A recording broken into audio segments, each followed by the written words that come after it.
Hallelujah. खुदावंद दे पवित्र नाम की तारीफ होवे। आओ कटांगे यूहन्ना 6:66।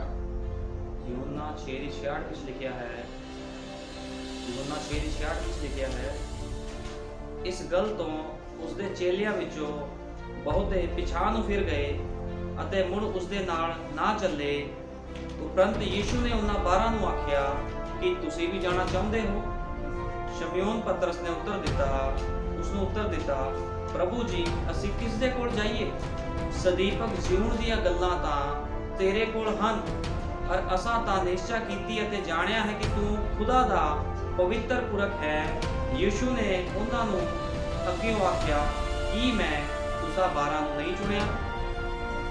खुदा दे पवित्र नाम की तारीफ होवे। खुदा दा वचन पढ़िया है, असीं दा धन्नवाद करदे हां। हालेलुया। धन्नवाद तेरे प्रभु यीशु मसीह, तेरे पढ़े हुए वचन दे लिए सानूं मेरे महान पिता, तेरे चुने हुए खुदा बंदा कदे भी तेनूं छड्ड के नहीं जांदे प्रभु जी। लेकिन शरीरक मनुख खुदा बंदा तेनूं छड्ड के चले जाते हैं खुदावन, क्योंकि शरीरक मनुख तेरे नाल चल नहीं सकता महान पिता। ये सेवक कई शरीरक मनुखां ने नहीं है खुदा बंदा। प्रभु यीशु मसीह वो आत्मा दे नाल भरे हुए लोकां दी सेवकई है, जिन्हां ने मेरे महान पिता तेरे लिए, तेरे वचनां दे लिए प्रभु जी इस संसार का त्याग कर दिता। लेकिन जिहड़ा मनुख पीछे मुड़ के वेखदा है प्रभु जी, मेरे महान पिता तेरे योग नहीं है खुदावन। प्रभु यीशु मसीह तेरा वचन दसदा है, जिहड़ा मनुख पीछे मुड़ के वेखे कदे भी तेनूं पसंद नहीं कर सकदा। मेरे महान पिता ये सेवकई उन्हां आत्मा दे नाल भरे हुए लोकां दी है प्रभु जी, जो खुदावन तेरे वचन दे लिए प्रभु यीशु मसीह बड़े बड़े त्याग कर दिंदे हैं खुदावन दा। प्रभु यीशु मसीह मैं तेरा धन्नवाद करदा हां प्रभु जी। असीं भी खुदावन प्रभु यीशु मसीह तेरी सेवकई विच हां प्रभु यीशु मसीह। ओ मेरे महान पिता जो कि आत्मा नाल भरी हुई सेवकई है प्रभु जी, जीवन दी सेवकई है खुदावन दा, ते तू उन्हां लोकां नूं प्यार करदा है प्रभु यीशु मसीह। तू उन्हां लोकां तों प्रसन्न है खुदावन दा, जो आत्मा नाल भर के प्रभु यीशु मसीह आत्मा सच्चाई दे नाल तेरी भगती करदे हन। लेकिन तू शरीरक मनुखा तो कदे प्रसन्न नहीं हो सकता, क्योंकि शरीरक मनुख कदे भी तेनू खुश नहीं कर सकते मेरे महान पिता। मेरे महान पिता तू हमेशा प्रभु यीशु मसीह क्या है तेरे वचन दसदे हन, कदे भी भले ते बुरे दे वृक्षों ना खावो, हमेशा जीवन दे वृक्ष तो खावो। ते प्रभु यीशु मसीह तू जीवन दा वृक्ष है, असीं तेरे तो खाने हां खुदावंदा, ते तू सानू जीवन दिंदा है, क्योंकि तू जीवन दी रोटी है। तू क्या है? मैं जीवन दी रोटी हां जो स्वर्ग तो उतरी है। ते प्रभु यीशु मसीह असीं तेरी रोटी विचों हां खांदे प्रभु जी। तू वड्डी दया कर, कृपा कर प्रभु यीशु मसीह। जो भी संदेश होवे खुदावंदा एक एक दे हृदय नूं छिप दवे, लोकी अपना जीवन तब्दील करन खुदावंदा, क्योंकि जिन तक कोई मनुख अपना जीवन तब्दील नहीं करता मेरे महान पिता, उसके जीवन दे विच प्रभु यीशु मसीह तू कदे भी कार्य नहीं करता मेरे महान पिता। बड़ी दया कर, कृपा कर, सारा हालत चला दे प्रभु यीशु मसीह दे सामर्थ जिंदा चलाने नाम आमीन। हालेलुया। खुदावंद दे पवित्र नाम दी तारीफ होवे। सी पढ़िया या यूहन्ना 6:66 विच लिखिया है, ਜਦੋਂ यीशु मसीह इस गल तो उसके चेलियां विचों बहुते पिछां नूं फिर गए। हुण हो की रिहा सी? प्रभु यीशु मसीह चेलियां दे नाल गल कर रिहा सीगा कि जे तुसीं मेरा मांस ते लहू नहीं खांदे पीते ते तुहाडे विच जीवन नहीं है। लेकिन बहुत सारे चेलियां ने ठोकर खाधी, ठीक है ना? बहुत सारे चेले ठोकर खा गए, क्योंकि उन्हें कहा जे कोई मेरा मांस खाता है ते मेरा लहू पींदा है तां सदीपक जीवन उसे दा है अते मैं अंत दे दिन उसनूं जीवन दा खावांगा। लेकिन बहुत सारे चेलियां ने ठोकर खाधी इस गल, ठीक है ते वो पिछां मुड़ गए। ते प्रभु यीशु मसीह ने कहा, क्योंकि बाइबल में लिखा इस तो उसके चेलियां विचों बहुते पिछां नूं फिर गए अते उसदे नाल ना चले। परंतु यीशु ने उन्हां 12 नूं आख्या कि तुसीं भी जाना चाहुंदे हो? ਜਿਹੜੇ 12 चेले ਉਹਦੇ ਨਾਲ ਚੱਲ ਰਹੇ ਸੀ ਸੇਵਕਾਈ ਵਿੱਚ, ਪ੍ਰਭੂ ਨੇ ਕਿਹਾ ਤੁਸੀਂ ਵੀ ਜਾਣਾ ਚਾਹੁੰਦੇ ਹੋ? ਲੇਕਿਨ ਸ਼ਮੌਨ ਪਤਰਸ ਨੇ ਉੱਤਰ ਦਿੱਤਾ, ਪ੍ਰਭੂ ਜੀ ਅਸੀਂ ਕਿਸ ਦੇ ਕੋਲ ਜਾਈਏ? शमौन पतरस जो कि खुदा दा चुनिया होया जन सी, लेकिन हले ਉਹਦੇ ਕੋਲ पवित्र आत्मा ਦਾ ਮਸਾ नहीं ਸੀਗਾ, पवित्र आत्मा ਉਹਨਾਂ ਦੇ ਉੱਪਰ नहीं ਉਤਰਿਆ ਸੀਗਾ। लेकिन फिर भी ਉਹ खुदा ਦਾ ਚੁਣਿਆ ਹੋਇਆ ਸੀ ਤੇ ਉਹ ਕਹਿੰਦਾ ਪ੍ਰਭੂ ਜੀ ਅਸੀਂ ਕਿੱਥੇ ਜਾਈਏ? ਜੀਵਨ ਦੀ ਗੱਲਾਂ ਤਾਂ ਤੇਰੇ ਕੋਲ ਹਨ, ਸਦੀਪਕ ਜੀਵਨ ਦੀ ਗੱਲਾਂ ਤਾਂ ਤੇਰੇ ਕੋਲ ਹਨ। ਤਾਂ ਅਸਾਂ ਤਾਂ ਨਿਸ਼ਚਾ ਕੀਤੀ ਅਤੇ ਜਾਣਿਆ ਹੈ ਕਿ ਤੂੰ खुदा ਦਾ ਪਵਿੱਤਰ ਪੁਰਖ ਹੈ। ਉਹ ਕਹਿੰਦੇ ਅਸੀਂ ਨਿਸ਼ਚਾ ਕੀਤੀ ਹੈ, ਅਸੀਂ ਜਾਣਿਆ ਹੈ भी तू खुदा दा पवित्र पुरख है, असीं किहदे कोल जाइए? लेकिन जिहड़े शरीरक सीगे वो छड्ड के चले गए, शरीरक चेले खुदा नूं छड्ड के चले गए। लेकिन जिहड़े चुने होए सी उन्हां ने खुदा नूं छड्डिया नहीं। अज भी इसे तरह है, अज अंत समय दी सेवकाई दे विच जिहड़े चुने होए होणगे वो मुसीबतां तंगियां परेशानियां दे विच भी खुदा दे नाल अपने सेवक दे नाल खड़े रहणगे। लेकिन जिहड़े ਢੋਂਗੀ ਵਿਸ਼ਵਾਸੀ ਹੋਣਗੇ ਉਸ ਚਰਚ ਨੂੰ ਛੱਡ ਕੇ, ਖੁਦਾ ਨੂੰ ਛੱਡ ਕੇ ਚਲੇ ਜਾਣਗੇ, ਕਿਉਂਕਿ ਇਹੀ ਬਾਈਬਲ ਬਿਆਨ ਕਰਦੀ ਹੈ। ਕਿਉਂਕਿ ਇਹ ਬਾਈਬਲ ਆਤਮਿਕ ਲੋਕਾਂ ਦੇ ਲਈ ਹੈ, ਇਹ ਸਰੀਰਕ ਲੋਕਾਂ ਦੇ ਲਈ ਬਾਈਬਲ ਨਹੀਂ ਆ। ਵੀ ਜੋ ਕੋਈ ਆ ਗਿਆ ਜੀ ਮੈਨੂੰ ਚੰਗਿਆਈ ਮਿਲ ਜਾਵੇ ਤੇ ਮੈਂ ਫਿਰ ਕੌਣ ਤੇ ਤੂੰ ਕੌਣ, ਇਹ ਉਹ ਲਾਈਨ ਨਹੀਂ ਹੈ ਕਿ ਖੁਦਾ ਕੋ ਚੰਗਿਆਈ ਲੈ ਕੇ ਚਲੇ ਗਏ। ਖੁਦਾ ਦਾ ਜੀਵਨ ਦੇਣ ਆਇਆ ਹੈ, ਖੁਦਾ ਜੀਵਨ ਦਾਤਾ ਹੈ। ਚੰਗਿਆਈ ਤਾਂ ਮੁਫਤ ਵਿੱਚ ਦਿੰਦਾ ਹੈ, ਲੇਕਿਨ ਉਹ ਨਾਲ ਜੀਵਨ ਵੀ ਮੁਫਤ ਵਿੱਚ ਦਿੰਦਾ ਹੈ। ਠੀਕ ਹੈ ਨਾ, ਉਹ ਚੰਗਿਆਈ ਵੀ ਦਿੰਦਾ ਹੈ ਤੇ ਜੀਵਨ ਵੀ ਦਿੰਦਾ ਹੈ। ਲੇਕਿਨ ਬਹੁਤ ਸਾਰੇ ਲੋਕ ਚੰਗਿਆਈ ਲੈਣ ਦੇ ਲਈ ਚਰਚਾਂ ਵਿੱਚ ਜਾਂਦੇ ਹਨ, ਲੇਕਿਨ ਜੀਵਨ ਦੇ ਨਾਲ ਉਹਨਾਂ ਦਾ ਕੋਈ ਮਤਲਬ ਨਹੀਂ ਹੁੰਦਾ। ਜਿਸ ਤਰ੍ਹਾਂ ਪ੍ਰਭੂ ਦੇ ਕੋਲ ਇੱਕ ਅਮੀਰ ਮਨੁੱਖ ਆਇਆ, ਠੀਕ ਹੈ ਨਾ, ਬਹੁਤ ਅਮੀਰ ਸੀ, ਬਹੁਤ ਪੈਸਾ ਸੀ। ਪ੍ਰਭੂ ਨੂੰ ਕਹਿੰਦਾ, ਪ੍ਰਭੂ ਜੀ ਮੈਂ ਜੀਵਨ ਵਿੱਚ ਪ੍ਰਵੇਸ਼ ਕਰਨਾ ਚਾਹੁੰਦਾ ਹਾਂ ਤੇ ਮੈਂ ਕੀ ਕਰਾਂ? ਪ੍ਰਭੂ ਕਹਿੰਦਾ ਆਪਣਾ ਸਭ ਕੁਝ ਤਿਆਗ ਤੇ ਮੇਰੇ ਪਿੱਛੇ ਹੋ ਤੁਰ। ਲੇਕਿਨ ਉਸ ਤੋਂ ਪਹਿਲਾਂ ਪ੍ਰਭੂ ਨੇ ਉਸਨੂੰ ਕਿਹਾ ਸੀਗਾ ਹੁਕਮਾਂ ਦੀ ਪਾਲਣਾ ਕਰ। ਲੇਕਿਨ ਉਹ ਕਹਿੰਦਾ, ਪ੍ਰਭੂ ਜੀ ਮੈਂ ਤਾਂ ਬਚਪਨ ਤੋਂ ਸਾਰੇ ਹੁਕਮਾਂ ਦੀ ਪਾਲਣਾ ਕਰਦਾ ਆ ਰਿਹਾ ਹਾਂ, ਜੋ ਬਾਈਬਲ ਦੇ ਹੁਕਮ ਹਨ ਉਹਨਾਂ ਨੂੰ ਮੰਨਦਾ ਆ ਰਿਹਾ ਹਾਂ। ਤੇ ਪ੍ਰਭੂ ਕਹਿੰਦਾ ਤੇਰੇ ਵਿੱਚ ਇੱਕ ਗੱਲ ਦਾ ਘਾਟਾ ਹੈ, ਆਪਣਾ ਸਭ ਕੁਝ ਕੰਗਾਲਾਂ ਨੂੰ ਵੇਚ ਤੇ ਮੇਰੇ ਪਿੱਛੇ ਹੋ ਤੁਰ। ਹੁਣ ਉਹ ਪ੍ਰਭੂ ਦੇ ਕੋਲ ਆਇਆ ਜੀਵਨ ਦੇ ਲਈ, ਵੀ ਮੈਨੂੰ ਜੀਵਨ ਚਾਹੀਦਾ, ਮੈਂ ਤੇਰੇ ਨਾਲ ਰਾਜ ਕਰਨਾ ਚਾਹਨਾ, ਲੇਕਿਨ ਖੁਦਾ ਦੀ ਆਗਿਆਕਾਰੀ ਨਹੀਂ ਸੀ ਕਰਨਾ ਚਾਹੁੰਦਾ। ਰਾਜ ਕਰਨਾ ਚਾਹੁੰਦਾ ਸੀਗਾ, ਲੇਕਿਨ ਖੁਦਾ ਦੀ ਆਗਿਆਕਾਰੀ ਨਹੀਂ ਸੀ ਕਰਨਾ ਚਾਹੁੰਦਾ। ਇਸੇ ਤਰ੍ਹਾਂ ਅੱਜ ਬਹੁਤ ਸਾਰੇ ਲੋਕ ਹਨ ਜਿਹੜੇ ਚਾਹੁੰਦੇ ਹਨ ਕਿ ਅਸੀਂ ਰੈਪਚਰ ਵਿੱਚ ਚਲੇ ਜਾਈਏ, ਲੇਕਿਨ ਕਰਨਾ ਕੁਝ ਨਹੀਂ ਹੈ ਖੁਦਾ ਦੇ ਲਈ। ਨਾ ਆਪਣਾ ਸੁਭਾਅ ਬਦਲਣਾ ਹੈ, ਨਾ ਆਪਣਾ ਜੀਵਨ ਬਦਲਣਾ ਹੈ, ਨਾ ਆਪਣੀਆਂ ਆਦਤਾਂ ਬਦਲਣੀਆਂ ਹਨ, ਲੇਕਿਨ ਚਾਹੁੰਦੇ ਹਨ ਵੀ ਅਸੀਂ ਖੁਦਾ ਦੇ ਨਾਲ ਉਠਾਏ ਜਾਈਏ। ਖੁਦਾਵੰਦ ਇਹੋ ਜਿਹੇ ਲੋਕਾਂ ਨੂੰ ਪਸੰਦ ਨਹੀਂ ਕਰਦਾ। ਤੇ ਪ੍ਰਭੂ ਨੇ ਕਿਹਾ ਤੇਰੇ 'ਚ ਇੱਕੋ ਹੀ ਗੱਲ ਦਾ ਘਾਟਾ ਹੈ, ਆਪਣਾ ਸਭ ਕੁਝ ਕੰਗਾਲਾਂ ਨੂੰ ਵੇਚ ਤੇ ਮੇਰੇ ਪਿੱਛੇ ਹੋ ਤੁਰ। ਹੁਣ ਸਭ ਤੋਂ ਵੱਡੀ ਦਾਤ ਪ੍ਰਭੂ ਉਹਨੂੰ ਦੇ ਰਿਹਾ ਸੀ ਵੀ ਮੇਰੇ ਪਿੱਛੇ ਹੋ ਤੁਰ। ਖੁਦਾਵੰਦ ਖੁਦਾ ਕਿਸੇ ਨੂੰ ਕਵੇ ਮੇਰੇ ਪਿੱਛੇ ਹੋ ਤੁਰ, ਤੇ ਇਸ ਤੋਂ ਵੱਡੀ ਮੈਂ ਕਹਿੰਦਾ ਕੋਈ ਗੱਲ ਨਹੀਂ ਹੋ ਸਕਦੀ ਵੀ ਖੁਦਾ ਕਿਸ ਨੂੰ ਕਹਿ ਰਿਹਾ ਹੋਵੇ ਵੀ ਮੇਰੇ ਪਿੱਛੇ ਹੋ ਤੁਰ, ਮੇਰੇ ਪਿੱਛੇ ਚੱਲ। ਇਸ ਤੋਂ ਵੱਡੀ ਕੋਈ ਬਰਕਤ ਨਹੀਂ ਹੈ। ਲੇਕਿਨ ਉਸਨੇ ਸਭ ਤੋਂ ਵੱਡੀ ਬਰਕਤ ਗਵਾ ਦਿੱਤੀ ਕੁਝ ਕਾਗਜ਼ਾਂ ਪਿੱਛੇ, ਕੁਝ ਨੋਟਾਂ ਪਿੱਛੇ, ਕੁਝ ਪੈਸਿਆਂ ਪਿੱਛੇ। ਕਿਉਂਕਿ ਬਾਈਬਲ ਬਿਆਨ ਕਰਦੀ ਹੈ ਉਹ ਬਹੁਤ ਅਮੀਰ ਸੀਗਾ, ਠੀਕ ਹੈ, ਤੇ ਉਹ ਪਿੱਛੇ ਮੁੜ ਗਿਆ, ਉਦਾਸ ਹੋਇਆ ਤੇ ਪਿੱਛੇ ਮੁੜ ਕੇ ਚਲਾ ਗਿਆ। ਠੀਕ ਹੈ, ਕਿਉਂਕਿ ਉਹ ਪੈਸੇ ਨੂੰ ਤਿਆਗਣਾ ਨਹੀਂ ਸੀ ਚਾਹੁੰਦਾ, ਸਰੀਰਕ ਕੰਮਾਂ ਨੂੰ ਤਿਆਗਣਾ ਨਹੀਂ ਸੀ ਚਾਹੁੰਦਾ, ਲੇਕਿਨ ਖੁਦਾ ਦੇ ਕੋਲੋਂ ਰਾਜ ਭਾਲ ਰਿਹਾ ਸੀਗਾ ਕਿ ਮੈਂ ਵੀ ਸਵਰਗੀ ਰਾਜ ਵਿੱਚ ਜਾਵਾਂ। ਠੀਕ ਹੈ ਨਾ, ਖੁਦਾ ਦੇ ਰਾਜ ਵਿੱਚ ਦਾਖਲ ਹੋ ਜਾਵਾਂ, ਲੇਕਿਨ ਤਿਆਗ ਜੀਵਨ ਵਿੱਚ ਨਹੀਂ ਸੀ ਕਰਨਾ ਚਾਹੁੰਦਾ। ਇਸੇ ਤਰ੍ਹਾਂ ਬਹੁਤ ਸਾਰੇ ਲੋਕ ਸਰੀਰ ਦੇ ਨਾਲ ਭਰੇ ਹੋਏ ਹਨ, ਸੋਚਦੇ ਹਨ ਕੁਝ ਕਰਨਾ ਨਾ ਪਵੇ ਲੇਕਿਨ ਰੈਪਚਰ ਸਾਡਾ ਹੋ ਜਾਵੇ। ਏਦਾਂ ਰੈਪਚਰ ਨਹੀਂ ਹੋਣ ਲੱਗਾ ਕਿਸੇ ਦਾ ਵੀ। ਰੈਪਚਰ ਚੁਣੇ ਹੋਏ ਦਾ ਹੋਵੇਗਾ ਤੇ ਚੁਣੇ ਹੋਏ ਮਨੁੱਖ ਨੂੰ ਸਿਖਾਉਣ ਦੀ ਲੋੜ ਵੀ ਨਹੀਂ ਪੈਂਦੀ ਵੀ ਤੂੰ ਆਹ ਕੰਮ ਏਦਾਂ ਕਰ, ਆਹ ਕੰਮ ਏਦਾਂ ਕਰ। ਚੁਣਿਆ ਹੋਇਆ ਖੁਦ ਹੀ ਕਾਰਜਾਂ ਨੂੰ ਕਰਦਾ ਹੈ। ਠੀਕ ਹੈ ਨਾ, ਇੱਥੇ ਲੋਕਾਂ ਨੂੰ ਸਮਝਾਓ ਤੁਸੀਂ ਖੁਦਾ ਲਈ ਕੁਝ ਕਰੋ, ਉਹ ਫਿਰ ਢੀਠ ਹੋਏ ਰਹਿੰਦੇ ਆ। ਲੇਕਿਨ ਜਿਹੜਾ ਆਤਮਿਕ ਮਨੁੱਖ ਹੈ, ਜਿਹਦੇ ਨਾਲ ਖੁਦਾਵੰਦ ਗੱਲਾਂ ਕਰਦਾ ਹੋਵੇ, ਜਿਹੜਾ ਪਵਿੱਤਰ ਆਤਮਾ ਦੇ ਨਾਲ ਭਰਿਆ ਹੋਇਆ ਹੋਵੇ, ਉਹਨੂੰ ਦੱਸਣ ਦੀ ਲੋੜ ਨਹੀਂ ਪੈਂਦੀ ਵੀ ਤੂੰ ਆਪਣਾ ਜੀਵਨ ਕਿੱਦਾਂ ਤਬਦੀਲ ਕਰਨਾ, ਆਪਣੀ ਆਦਤਾਂ ਕਿੱਦਾਂ ਤਬਦੀਲ ਕਰਨੀਆਂ। ਠੀਕ ਆ, ਉਹਨੂੰ ਦੱਸਣ ਦੀ ਲੋੜ ਨਹੀਂ ਪੈਂਦੀ। ਕੋਈ ਆਤਮਾ ਖੁਦ ਉਸ ਬੰਦੇ ਦੀ, ਉਸ ਭੈਣ ਭਾਈ ਦੀ ਅਗਵਾਈ ਕਰਦਾ ਹੈ। ਲੇਕਿਨ ਸਰੀਰ ਨਾਲ ਭਰਿਆ ਹੋਇਆ ਮਨੁੱਖ ਕਦੇ ਵੀ ਆਪਣੇ ਆਪ ਨੂੰ ਬਦਲਦਾ ਨਹੀਂ, ਕਿਉਂਕਿ ਉਹ ਸਰੀਰਕ ਹੈ। ਠੀਕ ਹੈ, ਤੇ ਸਰੀਰਕ ਮਨੁੱਖ ਕਦੇ ਵੀ ਖੁਦਾ ਨੂੰ ਖੁਸ਼ ਨਹੀਂ ਕਰ ਸਕਦਾ। ਲੇਕਿਨ ਇੱਥੇ ਚੇਲੇ ਨੇ ਕਿਹਾ, ਸ਼ਮੂਏਲ ਪਤਰਸ ਨੇ ਕਿਹਾ, ਪ੍ਰਭੂ ਜੀ ਸਦੀਪਕ ਜੀਵਨ ਦੀ ਗੱਲਾਂ ਤਾਂ ਤੇਰੇ ਕੋਲ ਹਨ, ਅਸੀਂ ਕਿੱਥੇ ਜਾਈਏ? ਤੇ ਪ੍ਰਭੂ ਨੇ ਕਿਹਾ, ਯੀਸ਼ੂ ਨੇ ਉਹਨਾਂ ਨੂੰ ਅੱਗੇ ਆਖਿਆ ਕਿ ਮੈਂ ਤੁਸਾਂ 12 ਨੂੰ ਨਹੀਂ ਚੁਣਿਆ। ਉਹ ਕਹਿੰਦਾ ਕਿ ਮੈਂ ਤੁਹਾਨੂੰ 12 ਨੂੰ ਨਹੀਂ ਚੁਣਿਆ। ਖੁਦਾਵੰਦ ਨੇ ਉਹਨਾਂ 12 ਨੂੰ ਚੁਣਿਆ ਸੀਗਾ। ਲੇਕਿਨ ਪ੍ਰਭੂ ਨੇ ਕਿਹਾ ਤੁਹਾਡੇ ਵਿੱਚੋਂ ਇੱਕ ਜਣਾ ਸ਼ੈਤਾਨ ਹੈ।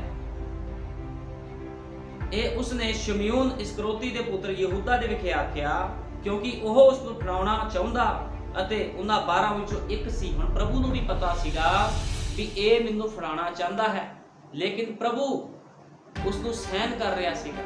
ਠੀਕ ਹੈ, ਪ੍ਰਭੂ ਉਹਨੂੰ ਨਾਲ ਨਾਲ ਲਈ ਫਿਰਦਾ ਸੀਗਾ। ਪ੍ਰਭੂ ਨੇ ਉਹਨੂੰ ਇਹ ਨਹੀਂ ਕਿਹਾ ਵੀ ਤੂੰ ਮੈਨੂੰ ਫੜਵਾ ਦੇਗਾ, ਤੂੰ ਇੱਥੋਂ ਦੌੜ ਜਾ। ਪ੍ਰਭੂ ਉਹਨੂੰ ਨਾਲ ਨਾਲ ਲਈ ਫਿਰਦਾ ਸੀ, ਕਿਉਂਕਿ ਪ੍ਰਭੂ ਨੂੰ ਪਤਾ ਸੀਗਾ ਵੀ ਇਹ ਉਹਦੀ ਯੋਜਨਾ ਦਾ ਹਿੱਸਾ ਹੈ। ਠੀਕ ਹੈ, ਕਈ ਵਾਰ ਚਰਚ ਦੇ ਵਿੱਚ ਕੁਝ ਗਲਤ ਲੋਕ ਵੀ ਐਂਟਰੀ ਕਰਦੇ ਹਨ। ਉਹ ਆਪਣੇ ਆਪ ਨੂੰ ਆਤਮਿਕ ਦਿਖਾਉਣ ਦੀ ਕੋਸ਼ਿਸ਼ ਕਰਦੇ ਹਨ, ਲੇਕਿਨ ਸੇਵਕ ਨੂੰ ਸਭ ਕੁਝ ਪਤਾ ਹੁੰਦਾ ਹੈ, ਲੇਕਿਨ ਉਹ ਨਹੀਂ ਬੋਲਦਾ। ਠੀਕ ਹੈ, ਉਹ ਉਹਨਾਂ ਨੂੰ ਡਾਇਰੈਕਟ ਕੁਝ ਨਹੀਂ ਬੋਲਦਾ, ਕਿਉਂਕਿ ਸੇਵਕ ਨੂੰ ਪਤਾ ਹੁੰਦਾ ਹੈ ਕਿ ਇਹ ਵੀ ਇੱਕ ਯੋਜਨਾ ਦਾ ਹਿੱਸਾ ਹਨ। ਕਿਉਂਕਿ ਭਾਈ ਬ੍ਰੈਨਮ ਨੇ ਕਿਹਾ ਹੈ ਚਰਚ ਦੇ ਵਿੱਚ ਰਲੀ ਮਿਲੀ ਭੀੜ ਆਉਂਦੀ ਹੈ।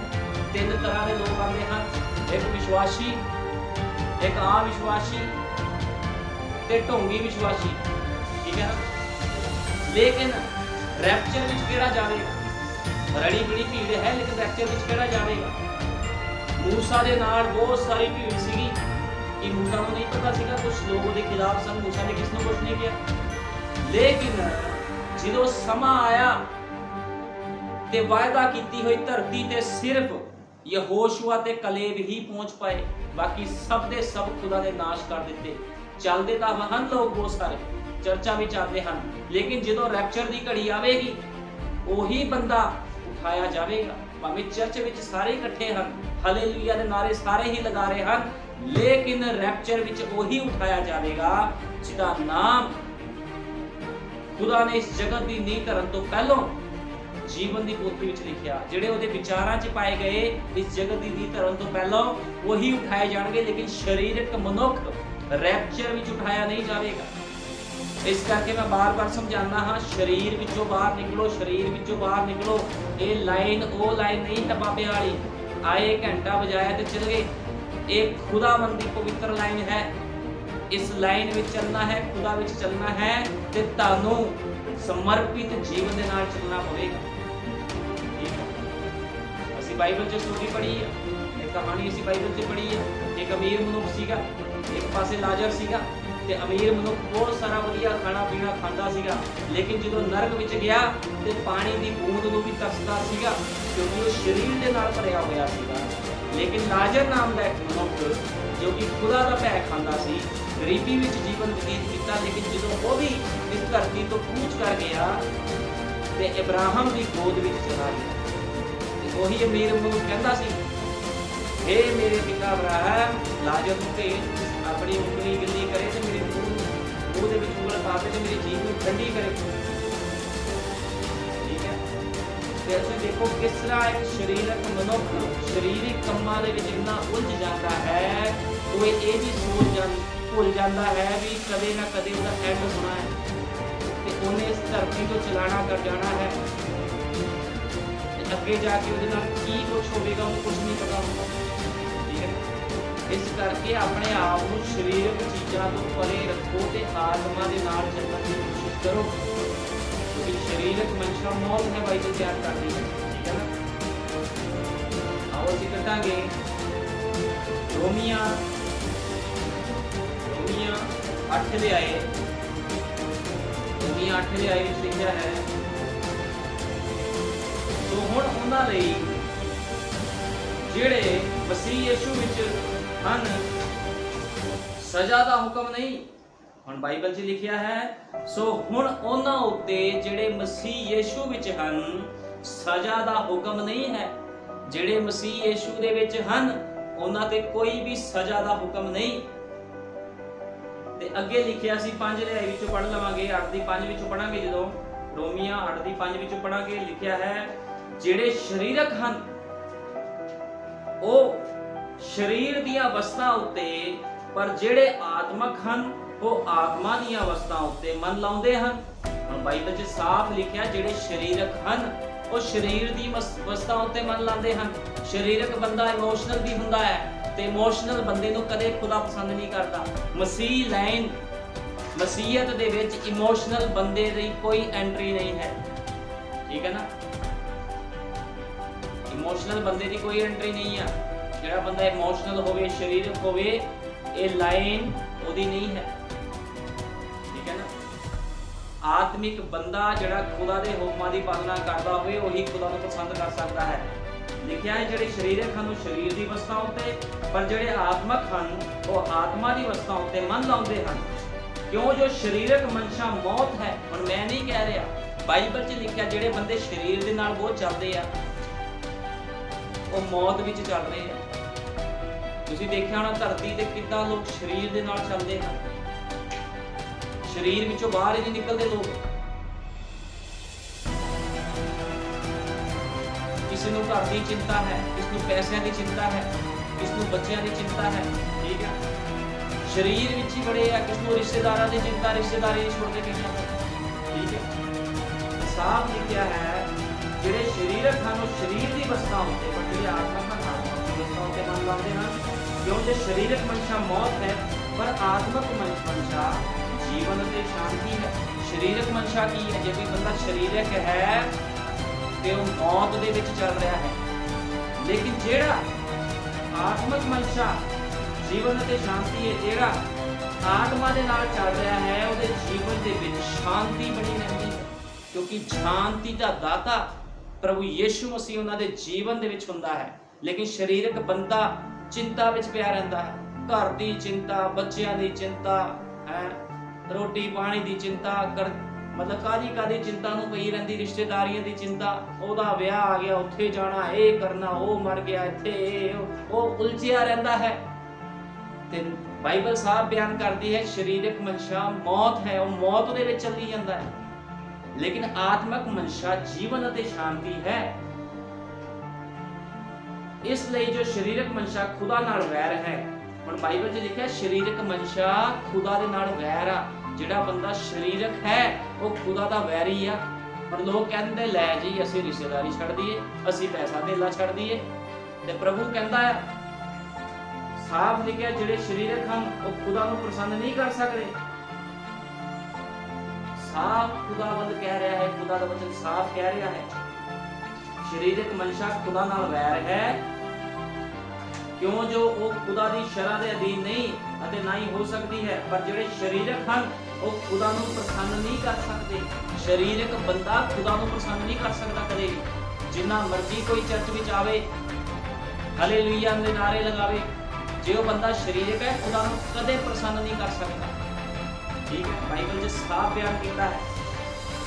इत्थे लोग कहंदे लै जी हुण असीं अपने रिश्तेदारी छड्ड दईए, हैं संसार 'च किद्दां जीवांगे।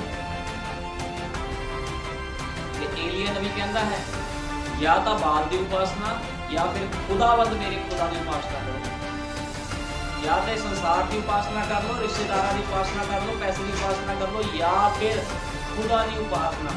खुदावंद पहल मंगदा है, खुदावंद कदे भी झूठ नहीं मंगदा, ठीक है ना। खुदावंद नूं हमेशा पहला स्थान चाहिदा है, ते पहला स्थान उतों आत्मिक मनुख दे सकदा है। शरीरक बंदा, शरीरक भैन भाई कदे भी खुदा नूं पहल नहीं देवेगा। वो पहल देवेगा संसार नूं, विआहां शादियां नूं, ठीक है।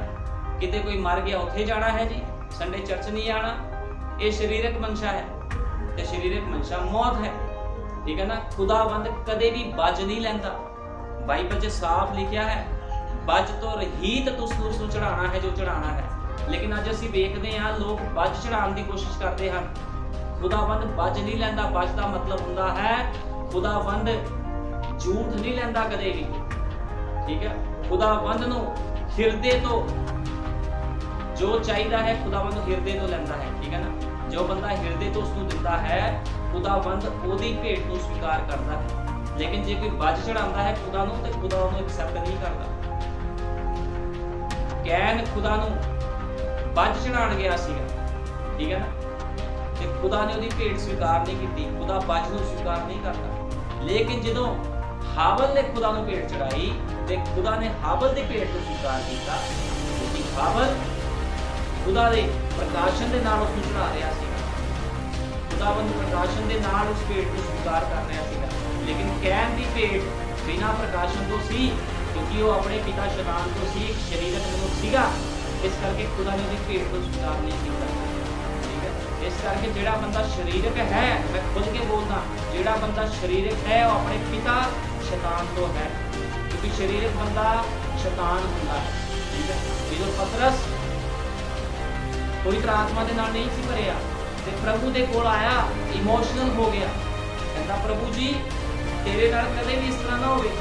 कि प्रभु ने दस्सिया सी मेरे नाल इदां होना, मैनूं मार दित्ता जावेगा। तो कहता प्रभु जी तेरे नाल इदां कदे ना होवे।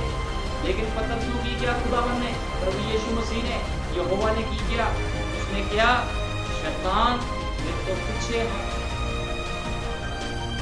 खुदा ने उसनूं कहा शैतान मेरे तो पीछे हट, क्योंकि पतरस उदों पवित्र आत्मा दे नाल भरिया होया नहीं सीगा, शरीर विच चल रिहा सीगा। ते जिहड़ा बंदा शरीरक हुंदा है उसके अंदर दुष्ट आत्मावां काम करदियां हन, ये गल साबित है।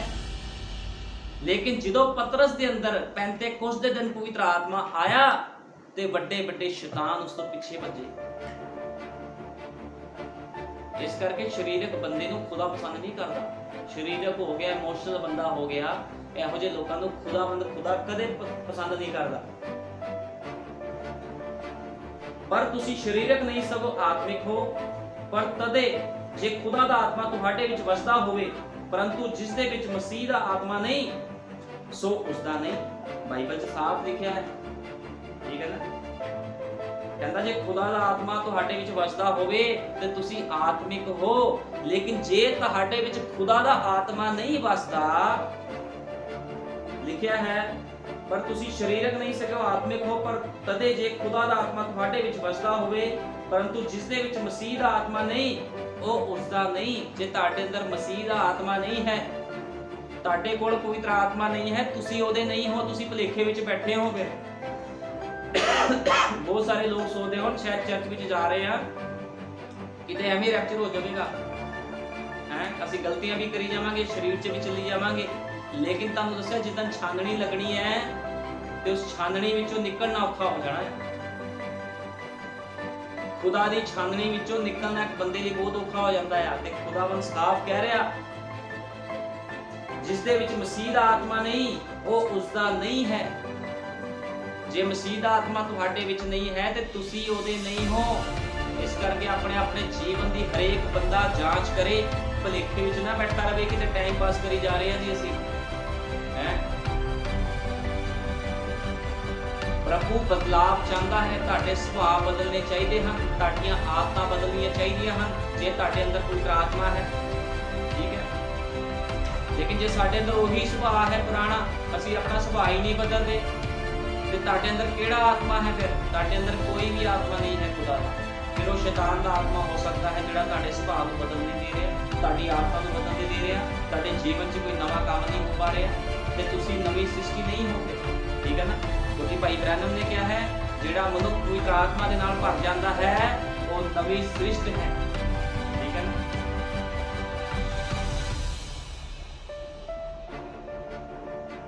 हुण लिखिया है जिन्ने खुदा दे आत्मा दी गवाही नाल चलदे हन ओही खुदा दे पुत्र हन। बाइबल च साफ लिखिया, रोमी 8:14 विच लिखिया जिन्ने खुदा दे आत्मा दी गवाही नाल चलदे हन ओही खुदा दे पुत्र ते धीआं हन। ओदे आत्मा दी गवाही नाल जे तुसीं चलदे हो तां तुसीं ओदे धीआं पुत्र हो। क्यों? जो तुहानूं गुलामी दा आत्मा नहीं मिलिया। बाइबल च लिखिया क्यों? जो तुहानूं गुलामी दा आत्मा नहीं मिलिया, जिस करके असीं अप्पा हे पिता पुकारदे हां। ਉਹ ਆਤਮਾ ਆਪ ਸਾਡੇ ਆਤਮਾ ਦੇ ਨਾਲ ਸਾਖੀ ਦਿੰਦਾ ਹੈ ਭਈ ਅਸੀਂ ਖੁਦਾ ਦੇ ਬਾਲਕ ਹਾਂ, ਅਤੇ ਜੇ ਬਾਲਕ ਹਾਂ ਤਾਂ ਅਧਿਕਾਰੀ ਵੀ ਹਾਂ। ਜੇ ਅਸੀਂ ਖੁਦਾ ਦੇ ਬਾਲਕ ਹਾਂ ਤੇ ਅਸੀਂ ਇੱਕ ਅਧਿਕਾਰੀ ਵੀ ਹਾਂ। ਉਹਨੇ ਸਾਨੂੰ ਅਧਿਕਾਰ ਵੀ ਦਿੱਤਾ ਹੈ, ਉਹਨੇ ਜੋ ਸਾਡੇ ਲਈ ਰੱਖਿਆ ਹੈ, ਅਸੀਂ ਉਹ ਸਭ ਚੀਜ਼ਾਂ ਦੇ ਅਧਿਕਾਰੀ ਵੀ ਹਾਂ ਜੇ ਅਸੀਂ ਉਹਦੇ ਬਾਲਕ ਹਾਂ। ਅਤੇ ਜੇ ਬਾਲਕ ਹਾਂ ਤਾਂ ਅਧਿਕਾਰੀ ਵੀ ਹਾਂ। खुदा दे अधिकारी अते मसीह दे नाल सांझे अधिकारी। पर तदे जे असी उस दे नाल दुख झल्लीए, कहंदा तदे ही जे असी उस नाल दुख भी झल्लीए, ठीक है भाई। उस दे नाल असी वडियाईए जाइए जे असी उस नाल दुख चलदे हां ते फिर असी उस दे नाल वडियाए भी जावांगे। बाइबल च साफ लिखिया है, इस करके कोई भी मनुख खुदा नूं धोखा नहीं दे सकता।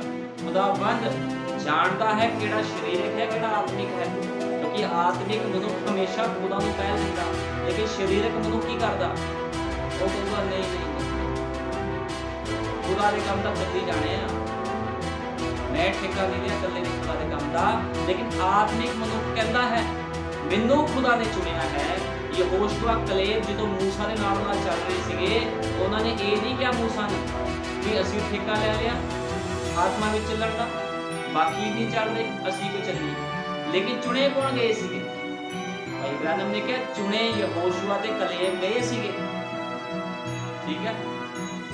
ते जिहड़ा भार सी फिर खुदा ने उन्हां दे उपर ही पाना सीगा, बाकी उन्हां दे उपर भार नहीं पाया। शरदक मेशक अबेदनगो जदों अग दी भट्ठी विच गए, बहुत सारे लोग सी, मसीह इजराइली लोग सीगे, सारे झुक गए। ਸ਼ਰਦਕ ਮੇਸ਼ਕ ਅਬੇਦਨਗੋ ਵੀ ਕਹਿ ਸਕਦੇ ਸੀਗੇ ਪ੍ਰਭੂ ਸਾਰੇ ਝੁਕ ਗਏ, ਅਸੀਂ ਕਿਉਂ ਅੱਗ ਦੀ ਭੱਠੀ ਵਿੱਚ ਜਾਈਏ। ਜਿੱਦਾਂ ਅੱਜ ਲੋਕ ਕਹਿ ਦਿੰਦੇ ਆ ਅਸੀਂ ਨਹੀਂ ਖੁਦਾ ਦਾ ਕੰਮ ਕਰ ਸਕਦੇ ਜੀ, ਹੋਰ ਬਥੇਰੇ ਆ, ਹੋਰ ਕਲੀਸਿਆ ਉਹ ਵੀ ਉਹ ਖੁਦਾ ਦਾ ਕੰਮ ਕਰੋ। ਭਾਈ ਜੇ ਤੈਨੂੰ ਚੁਣਿਆ ਤੂੰ ਹੀ ਖੁਦਾ ਦਾ ਕੰਮ ਕਰੇਗਾ, ਤੂੰ ਹੀ ਖੁਦਾ ਦਾ ਕੰਮ ਕਰੇਗੀ। ਜੇ ਤੈਨੂੰ ਚੁਣਿਆ ਤੂੰ ਹੀ ਤਿਆਗ ਕਰਨੇ ਆ ਵਿਆਹਾਂ ਦੇ, ਤੂੰ ਹੀ ਤਿਆਗ ਕਰਨੇ ਸ਼ਾਦੀਆਂ ਦੇ, ਗੰਦੀਆਂ ਪਾਰਟੀਆਂ ਦੇ ਤਿਆਗ ਤੂੰ ਹੀ ਕਰਨੇ, ਕਿਸੇ ਹੋਰ ਨੇ ਨਹੀਂ ਕਰਨੇ। ਚੁਣਿਆ ਤੈਨੂੰ ਗਿਆ ਹੈ। ਇਸੇ ਤਰ੍ਹਾਂ ਜਦੋਂ ਸ਼ਰਦਕ ਮੇਸ਼ਕ ਅਬੇਦਨਗੋ ਨੂੰ ਚੁਣਿਆ ਗਿਆ ਸੀਗਾ ਤੇ ਉਹਨਾਂ ਨੇ ਹੀ ਅੱਗ ਦੀ ਭੱਠੀ ਵਿੱਚ ਜਾਣਾ ਸੀਗਾ, ਬਾਕੀ ਕਿਉਂ ਨਹੀਂ ਗਏ ਫਿਰ ਅੱਗ ਦੀ ਭੱਠੀ 'ਚ। ਉਹ ਵੀ ਕਹਿ ਸਕਦੇ ਸੀ ਪ੍ਰਭੂ ਬਾਕੀਆਂ ਨੂੰ ਵੀ ਭੇਜ, ਅਸੀਂ ਇਕੱਲੇ ਕਿਉਂ ਜਾਈਏ। ਲੇਕਿਨ ਚੁਣੇ ਕੌਣ ਸੀ ਖੁਦਾ ਵੱਲੋਂ ਅੱਗ ਦੀ ਭੱਠੀ ਵਿੱਚ ਜਾਣ ਦੇ ਲਈ? ਉਹ ਗਵਾਹੀ ਦੇ ਲਈ ਕੌਣ ਚੁਣੇ ਗਏ ਸੀਗੇ? ਆਤਮਾ ਨਾਲ ਭਰੇ ਹੋਏ 3 ਖੁਦਾ ਦੇ ਬੰਦੇ, 3 ਖੁਦਾ ਦੇ ਪੁੱਤਰ ਸ਼ਰਦਕ ਮੇਸ਼ਕ ਅਬੇਦਨਗੋ, ਤੇ ਅੱਗ ਦੀ ਭੱਠੀ ਵਿੱਚ ਵੀ ਉਹਨਾਂ ਨੂੰ ਹੀ ਜਾਣਾ ਪੈਣਾ ਸੀ। ਮੈਂ ਗੱਲਾਂ ਇਸ ਕਰਕੇ ਸਮਝਾ ਰਿਹਾ ਕਿਉਂਕਿ ਬਹੁਤ ਸਾਰੇ ਲੋਕ ਕਹਿ ਦਿੰਦੇ ਆ ਅਸੀਂ ਥੋੜੀ ਠੇਕਾ ਲੈ ਲਿਆ ਖੁਦਾ ਦੇ ਕੰਮਾਂ ਦਾ, ਹੈ ਬਾਕੀ ਕਲੀਸਿਆ ਆਊਗੀ ਉਹ ਕਰੂਗੀ ਖੁਦਾ ਦਾ ਕੰਮ, ਅਸੀਂ ਇਕੱਲੇ ਥੋੜੀ ਕਰਾਂਗੇ। ਜੇ ਤੁਹਾਨੂੰ ਖੁਦਾ ਨੇ ਚੁਣਿਆ ਤੁਸੀਂ ਹੀ ਖੁਦਾ ਦਾ ਕੰਮ ਕਰਨਾ, ਤੁਸੀਂ ਹੀ ਜੀਵਨ 'ਚ ਤਿਆਗ ਕਰਨੇ ਆ, ਬਾਕੀ ਕਰਨ ਜਾਂ ਨਾ ਕਰਨ ਉਹਨਾਂ ਕੋਈ ਮਤਲਬ ਨਹੀਂ ਹੈ। ਸਾਰੇ ਝੁਕ ਗਏ ਰਾਜੇ ਦੀ ਮੂਰਤ ਦੇ ਅੱਗੇ, ਲੇਕਿਨ ਸ਼ਰਦਕ ਮੇਸ਼ਕ ਅਬੇਦਨਗੋ ਨੇ ਫੈਸਲਾ ਲਿਆ ਅਸੀਂ ਨਹੀਂ ਝੁਕਾਂਗੇ। ਉਹਨਾਂ ਨੇ ਰਾਜੇ ਨੂੰ ਜਾ ਕੇ ਕਿਹਾ ਰਾਜਨ ਜੇ ਤੂੰ ਸਾਨੂੰ ਅੱਗ ਦੀ ਭੱਠੀ 'ਚ ਸਿੱਟ ਦਵੇਂ ਤਾਂ ਵੀ ਕੋਈ ਗੱਲ ਨਹੀਂ, ਸਾਨੂੰ ਸਾਡਾ ਖੁਦਾ ਬਚਾਵੇ ਚਾਹੇ ਨਾ ਬਚਾਵੇ ਤਾਂ ਵੀ ਕੋਈ ਗੱਲ ਨਹੀਂ, ਅਸੀਂ ਤੇਰੀ ਮੂਰਤ ਦੇ ਅੱਗੇ ਨਹੀਂ ਝੁਕਾਂਗੇ। ਠੀਕ ਹੈ। ਤੇ ਰਾਜੇ ਨੇ ਕੀ ਕੀਤਾ? ਰਾਜਾ ਕਹਿੰਦਾ ਅੱਗ ਦੇ ਤਾਉ ਨੂੰ ਹੋਰ ਵਧਾ ਦਿੱਤਾ ਜਾਵੇ। ਉਹ ਕ੍ਰੋਧ ਵਿੱਚ ਭਰ ਗਿਆ ਤੇ ਜਦੋਂ ਉਹਨਾਂ ਨੂੰ ਸਿੱਟਿਆ ਗਿਆ ਆਪਣੀ ਭੱਠੀ ਵਿੱਚ, ਤੇ ਬਾਈਬਲ ਬਿਆਨ ਕਰਦੀ ਹੈ ਉਹਨਾਂ ਦੇ ਕੋਲ ਸਮੈਲ ਤੱਕ ਨਹੀਂ ਆਈ ਅੱਗ ਦੀ, ਉਹਨਾਂ ਨੂੰ ਬੰਨ ਕੇ ਅੱਗ ਦੀ ਭੱਠੀ ਵਿੱਚ ਸਿੱਟਿਆ। ਲੇਕਿਨ ਪ੍ਰਭੂ ਯੀਸ਼ੂ ਮਸੀਹ ਉਸ ਥਾਂ ਤੇ ਵਿਰਾਜਮਾਨ ਸੀ। ਯੀਸ਼ੂ ਮਸੀਹ ਤੋਂ ਵੱਡੀ ਕੋਈ ਅੱਗ ਨਹੀਂ ਹੈ ਜਿਹੜੀ ਉਹਦੇ ਲੋਕਾਂ ਨੂੰ ਭਸਮ ਕਰ ਦੇਵੇ। ਯੀਸ਼ੂ ਮਸੀਹ ਖੁਦ ਇੱਕ ਪਵਿੱਤਰ ਅੱਗ ਹੈ। ਜਦੋਂ ਉਹ ਆਪਣੇ ਲੋਕਾਂ ਨੂੰ ਅੱਗ ਦੇ ਨਾਲ ਭਰ ਦਿੰਦਾ ਹੈ ਤੇ ਸੰਸਾਰ ਦੀ ਅੱਗ ਉਹਨਾਂ ਨੂੰ ਭਸਮ ਨਹੀਂ ਕਰ ਸਕਦੀ। ਇਸੇ ਤਰ੍ਹਾਂ ਅਸੀਂ ਵੇਖਿਆ ਸ਼ਰਦਕ ਮੇਸ਼ਕ ਅਬੇਦਨਗੋ ਨੂੰ ਉਹ ਸਰੀਰਕ ਅੱਗ ਭਸਮ ਨਹੀਂ ਕਰ ਸਕੀ। ਇੱਕ ਮਨੁੱਖਾਂ ਦੁਆਰਾ ਬਣਾਈ ਹੋਈ ਨਕਲੀ ਅੱਗ ਖੁਦਾ ਦੇ ਆਤਮਿਕ ਲੋਕਾਂ ਨੂੰ ਭਸਮ ਨਹੀਂ ਕਰ ਸਕੀ, ਕਿਉਂਕਿ ਉਹਨਾਂ ਦੇ ਅੰਦਰ ਕਿਹੜੀ ਅੱਗ ਸੀ? ਉਹਨਾਂ ਦੇ ਅੰਦਰ ਉਹ ਖੁਦਾ ਦਾ ਪਿਲਰ ਉਹ ਫਾਇਰ ਸੀਗਾ ਜਿਹੜਾ ਭਸਮ ਕਰ ਸੁੱਟਦਾ ਹੈ, ਚੰਗੇ ਚੰਗੇ ਨੂੰ ਭਸਮ ਕਰ ਸੁੱਟਦਾ ਹੈ। ਤੇ ਉਸ ਅੱਗ ਦੇ ਅੱਗੇ, ਉਸ ਪਿਲਰ ਆਫ ਫਾਇਰ ਦੇ ਅੱਗੇ ਉਹ ਸਰੀਰਕ ਅੱਗ ਜਿਹੜੇ ਰਾਜਾ ਦੇ ਦੁਆਰਾ ਲਗਾਈ ਗਈ ਸੀ ਉਹ ਕੰਮ ਨਹੀਂ ਕੀਤੀ। ਹੁਣ ਸ਼ਰਦਕ ਮੇਸ਼ਕ ਨੇ ਕਦੇ ਨਹੀਂ ਕਿਹਾ ਇਸ ਤਰ੍ਹਾਂ ਵੀ ਪ੍ਰਭੂ ਬਾਕੀ ਝੁਕ ਗਏ ਅਸੀਂ ਵੀ ਝੁਕ ਜਾਂਦੇ ਹਾਂ, ਅਸੀਂ ਕਿਉਂ ਜਾਈਏ ਅੱਗ ਦੀ ਭੱਠੀ 'ਚ। ਠੀਕ ਹੈ, ਕਿਉਂਕਿ ਉਹ ਖੁਦਾ ਦੇ ਚੁਣੇ ਹੋਏ ਸੀ। ਕਦੇ ਵੀ ਖੁਦਾ ਦਾ ਚੁਣਿਆ ਹੋਇਆ ਬੰਦਾ ਖੁਦਾ ਦੇ ਸੇਵਕਾਂ ਅੱਗੇ ਜਾਂ ਖੁਦਾ ਦੇ ਅੱਗੇ ਸ਼ਰਤਾਂ ਨਹੀਂ ਰੱਖਦਾ। ਮੈਂ ਇਕੱਲਾ ਥੋੜੀ ਖੁਦਾ ਦੇ ਕੰਮ ਕਰੂੰ, ਹੋਰ ਕਲੀਸਿਆ ਉਹ ਕਰ ਲਓ ਖੁਦਾ ਦੇ ਕੰਮ, ਮੈਂ ਇਕੱਲਾ ਥੋੜੀ ਤਿਆਗ ਕਰੂੰਗਾ। ਹੈ ਜੇ ਤੁਹਾਨੂੰ ਚੁਣਿਆ ਤੁਸੀਂ ਕਰਨਾ, ਤੁਹਾਡੇ ਗਵਾਂਢੀਆਂ ਨੇ ਨਹੀਂ ਕਰਨਾ ਆ ਕੇ। ਤੁਹਾਨੂੰ ਕੱਲ ਹੀ ਚੁਣਿਆ ਫਿਰ ਖੁਦਾ ਨੇ। ਜੇ ਤੁਸੀਂ ਖੁਦਾ ਦੇ ਕੰਮ ਨਹੀਂ ਕਰਨੇ, ਤੁਸੀਂ ਖੁਦਾ ਦੇ ਕੰਮਾਂ 'ਚ ਹਿੱਸੇ ਨਹੀਂ ਪਾਣੇ ਤੇ ਕੌਣ ਕਰੂਗਾ? ਇਸ ਚਰਚ ਵਿੱਚ ਕੁਝ ਭੈਣਾਂ ਆਉਂਦੀਆਂ ਸੀਗੀਆਂ, ਇੱਕ ਵਾਰ ਉਹਨਾਂ ਨੂੰ ਕਿਹਾ ਗਿਆ ਖੁਦਾ ਦੇ ਕੰਮ ਕਰਨੇ ਹਨ, ਉਹ ਕਹਿੰਦੀਆਂ ਅਸੀਂ ਥੋੜੀ ਕਰਨੇ ਖੁਦਾ ਦੇ ਕੰਮ, ਹੋਰ ਲੋਕ ਆਣਗੇ ਉਹ ਕਰਨਗੇ ਖੁਦਾ ਦੇ ਕੰਮ। ਤੇ ਮੈਂ ਕਿਹਾ ਭੈਣ ਜੇ ਤੁਹਾਨੂੰ ਭਾਈ ਤੁਹਾਨੂੰ ਚੁਣਿਆ ਗਿਆ ਤੁਸੀਂ ਖੁਦਾ ਦੇ ਕੰਮ ਕਰਨੇ ਆ। ਤੇ ਦੇਖੋ ਕਿੱਦਾਂ ਲੋਕਾਂ ਦੇ ਅੱਜ ਕੱਲ ਸੁਭਾਅ ਹਨ।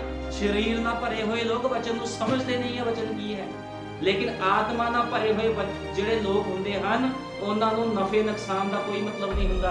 ਆਤਮਾ ਨਾਲ ਭਰੇ ਹੋਏ ਲੋਕ ਨਫਾ ਨੁਕਸਾਨ ਨਹੀਂ ਦੇਖਦੇ। ਜਾਨ ਤੋਂ ਵੱਡੀ ਕੋਈ ਕੀਮਤ ਨਹੀਂ ਹੈ ਕਿਸੇ ਦੀ। ਠੀਕ ਹੈ ਨਾ, ਕਿਸੇ ਦੇ ਬੰਦੇ ਦੀ ਜਾਨ ਤੋਂ ਵੱਧ ਕੇ ਕੀਮਤ ਨਹੀਂ ਹੁੰਦੀ। ਲੇਕਿਨ ਸ਼ਰਦਕ ਮੇਸ਼ਕ ਅਬੇਦਨਗੋ ਨੇ ਆਪਣੀ ਜਾਨ ਤੱਕ ਦੇਣ ਤੱਕ ਉਹ ਲੋਕ ਗਏ, ਆਪਣੀ ਭੱਠੀ ਵੀ ਸਿੱਟ ਦਿੱਤੇ ਗਏ, ਲੇਕਿਨ ਖੁਦਾ ਨੇ ਉਹਨਾਂ ਨੂੰ ਜਿਉਂਦਿਆਂ ਬਾਹਰ ਕੱਢ ਦਿੱਤਾ। ਇਹਨੂੰ ਕਹਿੰਦੇ ਆਤਮਿਕ ਮਨੁੱਖ, ਖੁਦਾ ਨਾਲ ਚੱਲਣ ਵਾਲੇ ਮਨੁੱਖ। ਜੇ ਤੁਸੀਂ ਅੱਜ ਚਰਚਾਂ ਵਿੱਚ ਲੱਭ ਲਓ ਬਹੁਤ ਘੱਟ ਹੋਊਗਾ ਜੇ ਕੋਈ ਆਤਮਾ ਨਾਲ ਭਰਿਆ ਹੋਇਆ ਸਮਰਪਿਤ ਮਨੁੱਖ ਮਿਲੂਗਾ। ਸਾਰੇ ਢੀਠ ਨਿਕੰਮੇ ਲਾਲਚੀ ਚਰਚਾਂ ਵਿੱਚ ਭਰੇ ਹੋਏ। ਚਰਚ ਆਓ ਜਾਓ ਬਸ ਠੀਕ ਹੈ ਜੀ, ਇਸ ਤੋਂ ਬਾਅਦ ਕੋਈ ਮਤਲਬ ਨਹੀਂ।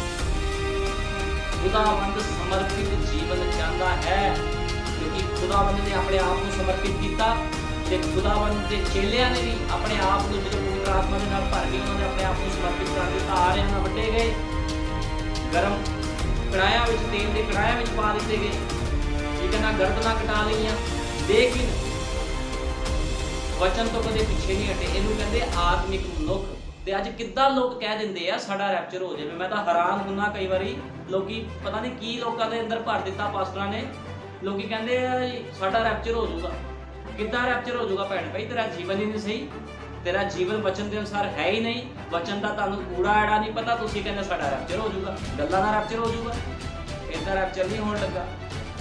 ਰੈਪਚਰ ਤਾਂ ਉਹਦਾ ਹੀ ਹੋਵੇਗਾ ਜਿਹੜਾ ਇਸ ਜਗਤ ਦੀ ਨੀਂਹ ਧਰਨ ਤੋਂ ਪਹਿਲਾਂ ਪ੍ਰਭੂ ਯੀਸ਼ੂ ਮਸੀਹ ਦੇ ਵਿਚਾਰਾਂ ਵਿੱਚ ਪਾਇਆ ਗਿਆ। ਜਿੰਨਾ ਮਰਜ਼ੀ ਕੋਈ ਕਹੀ ਜਾਵੇ ਰੈਪਚਰ ਹੋ ਜਾਊਗਾ, ਰੈਪਚਰ ਹੋ ਜਾਊਗਾ। ਰੈਪਚਰ ਵਾਲੇ ਬੰਦੇ ਤਾਂ ਕੁਝ ਹੋਰ ਹੀ ਹੁੰਦੇ ਆ, ਠੀਕ ਹੈ ਨਾ। ਰੈਪਚਰ ਵਾਲੇ ਬੰਦੇ ਉਹ ਨਹੀਂ ਹੁੰਦੇ ਵੀ ਜਿਹੜੇ ਆਪਣੇ ਆਪ ਨੂੰ ਭੁੱਲਦੀ ਫਿਰਨ ਜੀ ਅਸੀਂ ਬੜੇ ਰੈਪਚਰੀ ਆ, ਠੀਕ ਹੈ ਨਾ। ਗੱਲਾਂ ਕਰਨ ਨਾਲ ਰੈਪਚਰ ਨਹੀਂ ਹੁੰਦਾ। ਜਿਹੜਾ ਬੰਦਾ ਖੁਦਾ ਦਾ ਚੁਣਿਆ ਹੋਇਆ ਹੈ ਉਹ ਖੁਦਾ ਦੇ ਕੰਮ ਚੁੰਮ ਚੁਪੀਤੇ ਕਰੀ ਜਾਂਦਾ, ਉਹ ਦੱਸਦਾ ਵੀ ਨਹੀਂ ਕਿ ਖੁਦਾ ਦੇ ਮੈਂ ਕੁਝ ਕਰ ਰਿਹਾ, ਠੀਕ ਹੈ।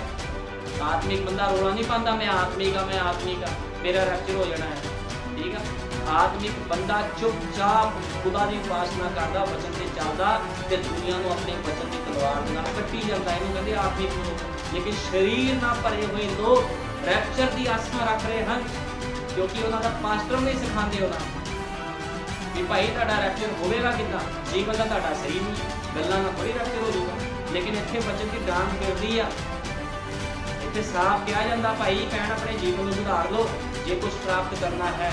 ਨਹੀਂ ਪ੍ਰਾਪਤ ਕਰਨਾ ਤੇ ਫਿਰ ਨਿਆਂ ਖੜਾ ਹੈ, ਠੀਕ ਹੈ ਨਾ। ਨਿਆਂ ਦਾ ਮਤਲਬ ਹੈ ਮੌਤ। ਜੇ ਕੋਈ ਸੋਚਦਾ ਮੈਂ ਨਿਆਂ 'ਚ ਚੱਲੂਗਾ ਬਚ ਜਾਊਗਾ, ਨਿਆਂ ਦਾ ਮਤਲਬ ਮੌਤ ਹੁੰਦਾ ਹੈ। ਜੇ ਕੋਈ ਬੰਦਾ ਨਿਆਂ 'ਚ ਗਿਆ ਤਾਂ ਸਮਝ ਲਓ ਮੌਤ ਵਿੱਚ ਚਲਾ ਗਿਆ। ਨੂਹ ਦੇ ਸਮੇਂ ਜਿੰਨੇ ਲੋਕ ਉਹਨਾਂ ਉੱਪਰ ਜਦੋਂ ਨਿਆਂ ਪਿਆ, ਉਹ ਵਰਖਾ ਆਈ, ਪਾਣੀ ਆਇਆ, ਲੇਕਿਨ ਕੋਈ ਬਚਿਆ ਫਿਰ ਕੋਈ ਨਹੀਂ ਬਚਿਆ, ਸਭ ਦੇ ਸਭ ਮਾਰੇ ਗਏ, ਠੀਕ ਹੈ। ਲੇਕਿਨ ਨੂਹ ਆਪਣੇ ਪਰਿਵਾਰ ਦੇ ਸਮੇਤ ਬਚਾ ਲਿਆ ਗਿਆ ਕਿਉਂਕਿ ਉਸਨੇ ਆਗਿਆਕਾਰੀ ਕੀਤੀ। ਜੇ ਤੁਹਾਡੇ ਜੀਵਨ 'ਚ ਆਗਿਆਕਾਰੀ ਨਹੀਂ ਆ, ਲੋਕ ਕਹਿੰਦੇ ਮੈਂ ਪ੍ਰਭੂ ਨੂੰ ਪਿਆਰ ਕਰਦਾ। ਬਹੁਤ ਸਾਰੇ ਲੋਕਾਂ ਨੂੰ ਦੇਖਦਾ, ਲੋਕ ਕਹਿੰਦੇ ਹਨ ਮੈਂ ਪ੍ਰਭੂ ਨੂੰ ਪਿਆਰ ਕਰਦਾ, ਮੈਂ ਪ੍ਰਭੂ ਨੂੰ ਪਿਆਰ ਕਰਦੀ ਆ। ਭੈਣ ਚਰਚ ਹੀ ਨਹੀਂ ਜਾਂਦੀ, ਭਾਈ ਚਰਚ ਹੀ ਨਹੀਂ ਜਾਂਦਾ, ਜੀਵਨ 'ਚ ਆਗਿਆਕਾਰੀ ਨਹੀਂ ਆ। ਪਿਆਰ ਕਾਹਦਾ? ਖੁਦਾਵੰਦ ਕਹਿੰਦਾ ਜੇ ਤੁਸੀਂ ਮੈਨੂੰ ਪਿਆਰ ਕਰਦੇ ਤੇ ਮੇਰੇ ਹੁਕਮਾਂ ਦੀ ਪਾਲਣਾ ਵੀ ਕਰੋ। ਹੁਕਮਾਂ ਦੀ ਪਾਲਣਾ ਜੀਵਨ 'ਚ ਹੈ ਨਹੀਂ ਫੋਕਾ ਪਿਆਰ, ਗੱਲਾਂ ਵਾਲਾ ਪਿਆਰ, ਠੀਕ ਹੈ। ਇਹ ਗੱਲਾਂ ਵਾਲਾ ਪਿਆਰ ਨਹੀਂ ਚੱਲਣਾ। ਖੁਦਾ ਨੂੰ ਪਿਆਰ ਕਰਨਾ ਹੈ ਤੇ ਹਿਰਦੇ ਤੋਂ ਕਰਨਾ ਪਵੇਗਾ। ਇਸ ਕਰਕੇ ਲਿਖਿਆ ਜਿੰਨੇ ਖੁਦਾ ਦੇ ਆਤਮਾ ਦੀ ਗਵਾਹੀ ਨਾਲ ਚੱਲਦੇ ਹਨ ਉਹ ਖੁਦਾ ਦੇ ਪੁੱਤਰ ਹਨ। ਜਿਹੜੇ ਆਤਮਾ ਦੀ ਗਵਾਹੀ ਦੇ ਨਾਲ ਚੱਲਦੇ ਹਨ। ਹੁਣ ਜੀਵਨ 'ਚ ਚੈੱਕ ਕਰ ਲਓ, ਆਪਣੇ ਆਪਣੇ ਜੀਵਨਾਂ ਨੂੰ ਚੈੱਕ ਕਰੋ, ਕੀ ਤੁਸੀਂ ਆਤਮਾ ਦੀ ਗਵਾਹੀ ਨਾਲ ਚੱਲ ਰਹੇ ਹੋ ਜਾਂ ਧੱਕੇ ਨਾਲ ਚੱਲੀ ਜਾ ਰਹੇ ਹੋ ਜਾਂ ਡਰਦੇ ਚਰਚ ਆਈ ਜਾ ਰਹੇ ਹੋ ਵੀ ਹੁਕਮ ਆ ਜੀ ਚਰਚ ਜਾਣਾ ਹੈ, ਸੁਣਨਾ ਹੈ, ਇੱਧਰੋਂ ਸੁਣਿਆ ਇੱਧਰੋਂ ਕੱਢਿਆ ਬਸ ਠੀਕ ਆ। ਫਿਰ ਤੁਸੀਂ ਕੁਝ ਵੀ ਪ੍ਰਾਪਤ ਨਹੀਂ ਕਰ ਸਕਦੇ। ਲੇਕਿਨ ਜੇ ਤੁਸੀਂ ਕਹਿੰਦੇ ਮੇਰੇ ਸੇਵਕ ਨੇ ਅੱਜ ਆਹ ਪ੍ਰਚਾਰ ਕੀਤਾ, ਮੈਂ ਅੱਜ ਆਹ ਕਮੀ ਆਪਣੇ ਜੀਵਨ 'ਚੋਂ ਕੱਢਣੀ ਆ, ਤੇ ਦੇਖੋ ਕਿੱਦਾਂ ਤੁਹਾਡੇ ਜੀਵਨ ਦੇ ਵਿੱਚ ਫਿਰ ਖੁਦਾ ਕੰਮ ਕਰਦਾ, ਠੀਕ ਹੈ। ਖੁਦਾ ਨੂੰ ਇਹ ਨਹੀਂ ਚਾਹੀਦਾ ਬਹੁਤ ਪੜ੍ਹੇ ਲਿਖੇ ਲੋਕ ਚਾਹੀਦੇ ਹਨ, ਖੁਦਾ ਨੂੰ ਸਮਰਪਿਤ ਲੋਕ ਚਾਹੀਦੇ ਹਨ, ਠੀਕ ਹੈ। ਉਹਦੇ ਸਾਹਮਣੇ ਕੋਈ ਪੜ੍ਹਿਆ ਲਿਖਿਆ ਅਨਪੜ੍ਹ ਨੂੰ ਕੋਈ ਮਤਲਬ ਨਹੀਂ ਹੈ, ਠੀਕ ਹੈ। ਖੁਦਾ ਨੂੰ ਤਾਂ ਆਤਮਾ ਦੇ ਨਾਲ ਭਰੇ ਹੋਏ ਲੋਕ ਚਾਹੀਦੇ ਹਨ, ਜਿਹੜੇ ਚੰਗੇ ਚੰਗੇ ਦੇ ਮੂੰਹ ਬੰਦ ਕਰਾ ਦਿੰਦੇ ਹਨ ਜਦੋਂ ਆਤਮਾ ਉਹਨਾਂ ਦੇ ਅੰਦਰ ਹੋ ਕੇ ਬੋਲਦਾ ਹੈ। ਜੇਲੇ ਅਨਪੜ੍ਹ ਸੀਗੇ, ਜ਼ਿਆਦਾ ਪੜ੍ਹੇ ਲਿਖੇ ਨਹੀਂ ਸੀਗੇ, ਲੇਕਿਨ ਚੰਗੇ ਚੰਗੇ ਪੜ੍ਹੇ ਲਿਖੇ ਫਕੀਰ ਫਰੀਸੀਆਂ ਦਾ ਮੂੰਹ ਬੰਦ ਕਰ ਦਿੱਤਾ ਉਹਨਾਂ ਨੇ। ਜਦੋਂ ਆਤਮਾ ਦੀ ਗਵਾਹੀ ਦੇ ਨਾਲ ਭਰ ਕੇ ਉਹ ਲੋਕ ਬੋਲਦੇ ਸੀ, ਚਿੰਨ ਚਮਤਕਾਰ ਕਰਦੇ ਸੀ। ਇਸ ਗੱਲ ਨੂੰ ਹਮੇਸ਼ਾ ਯਾਦ ਰੱਖੋ। ਨਬੀ ਨੇ ਕਿਹਾ, ਭਾਈ ਬ੍ਰਹਨਮ ਨੇ ਕਿਹਾ ਹੈ ਅਤੇ ਸਾਨੂੰ ਚਾਹੀਦਾ ਹੈ ਕਿ ਹੁਣ ਵੀ ਚੈੱਕ ਕਰ ਲਈਏ, ਇਹ ਜਾਣਨ ਲਈ ਕਿ ਅਸੀਂ ਕਿੱਥੇ ਖਲੋਤੇ ਹਾਂ। ਸਾਡੇ ਯੁੱਗ ਦੇ ਨਬੀ ਨੇ ਕਿਹਾ ਅਸੀਂ ਹੁਣੇ ਹੀ ਚੈੱਕ ਕਰ ਲਈਏ, ਇਹ ਜਾਣਨ ਲਈ ਕਿ ਅਸੀਂ ਕਿੱਥੇ ਖਲੋਤੇ ਹਾਂ, ਅਸੀਂ ਅੰਤ ਦੇ ਸਮੇਂ ਵਿੱਚ ਹਾਂ। ਭਾਈ ਬ੍ਰਹਨਮ ਨੇ ਕਿਹਾ ਹੁਣੇ ਚੈੱਕ ਕਰ ਲਓ ਤੁਸੀਂ ਕਿ ਤੁਸੀਂ ਕਿੱਥੇ ਖਲੋਤੇ ਹੋ। ਭਾਈ ਬ੍ਰਹਨਮ ਕਹਿੰਦੇ ਅਸੀਂ ਅੰਤ ਦੇ ਸਮੇਂ ਵਿੱਚ ਹਾਂ, ਜਦੋਂ ਇਸ ਧਰਤੀ ਦਾ ਨਾਸ਼ ਕਰ ਦਿੱਤਾ ਜਾਵੇਗਾ, ਅਸੀਂ ਅੰਤ ਦੇ ਸਮੇਂ ਵਿੱਚ ਹਾਂ। ਇਹ ਖੇਡਣ ਦਾ ਸਮਾਂ ਨਹੀਂ ਹੈ। ਭਾਈ ਬ੍ਰਹਨਮ ਕਹਿੰਦੇ ਇਹ ਖੇਡਣ ਦਾ ਸਮਾਂ ਨਹੀਂ ਹੈ, ਇਹ ਦਰੁਸਤ ਹੋਣ ਦਾ ਸਮਾਂ ਹੈ। ਅੱਜ ਲੋਕੀ ਖੇਡਾਂ ਖੇਡ ਰਹੇ ਆ ਜਿਹੜੀਆਂ, ਕੋਈ ਨਹੀਂ ਹਲੇ ਕਿਹੜਾ ਪ੍ਰਭੂ ਆ ਰਿਹਾ, ਸੁਧਾਰ ਲਾਂਗੇ ਆਪਣੇ ਜੀਵਨ ਨੂੰ। ਇੱਕਦਮ ਥੋੜੀ ਜੀਵਨ ਸੁਧਰ ਜਾਵੇ ਹੈ, ਇੱਕਦਮ ਥੋੜੀ ਸਮਰਪਿਤ ਹੋ ਜਾਵਾਂਗੇ, ਕਿਤੇ ਸਮਾਂ ਲੱਗੂਗਾ ਹੈ।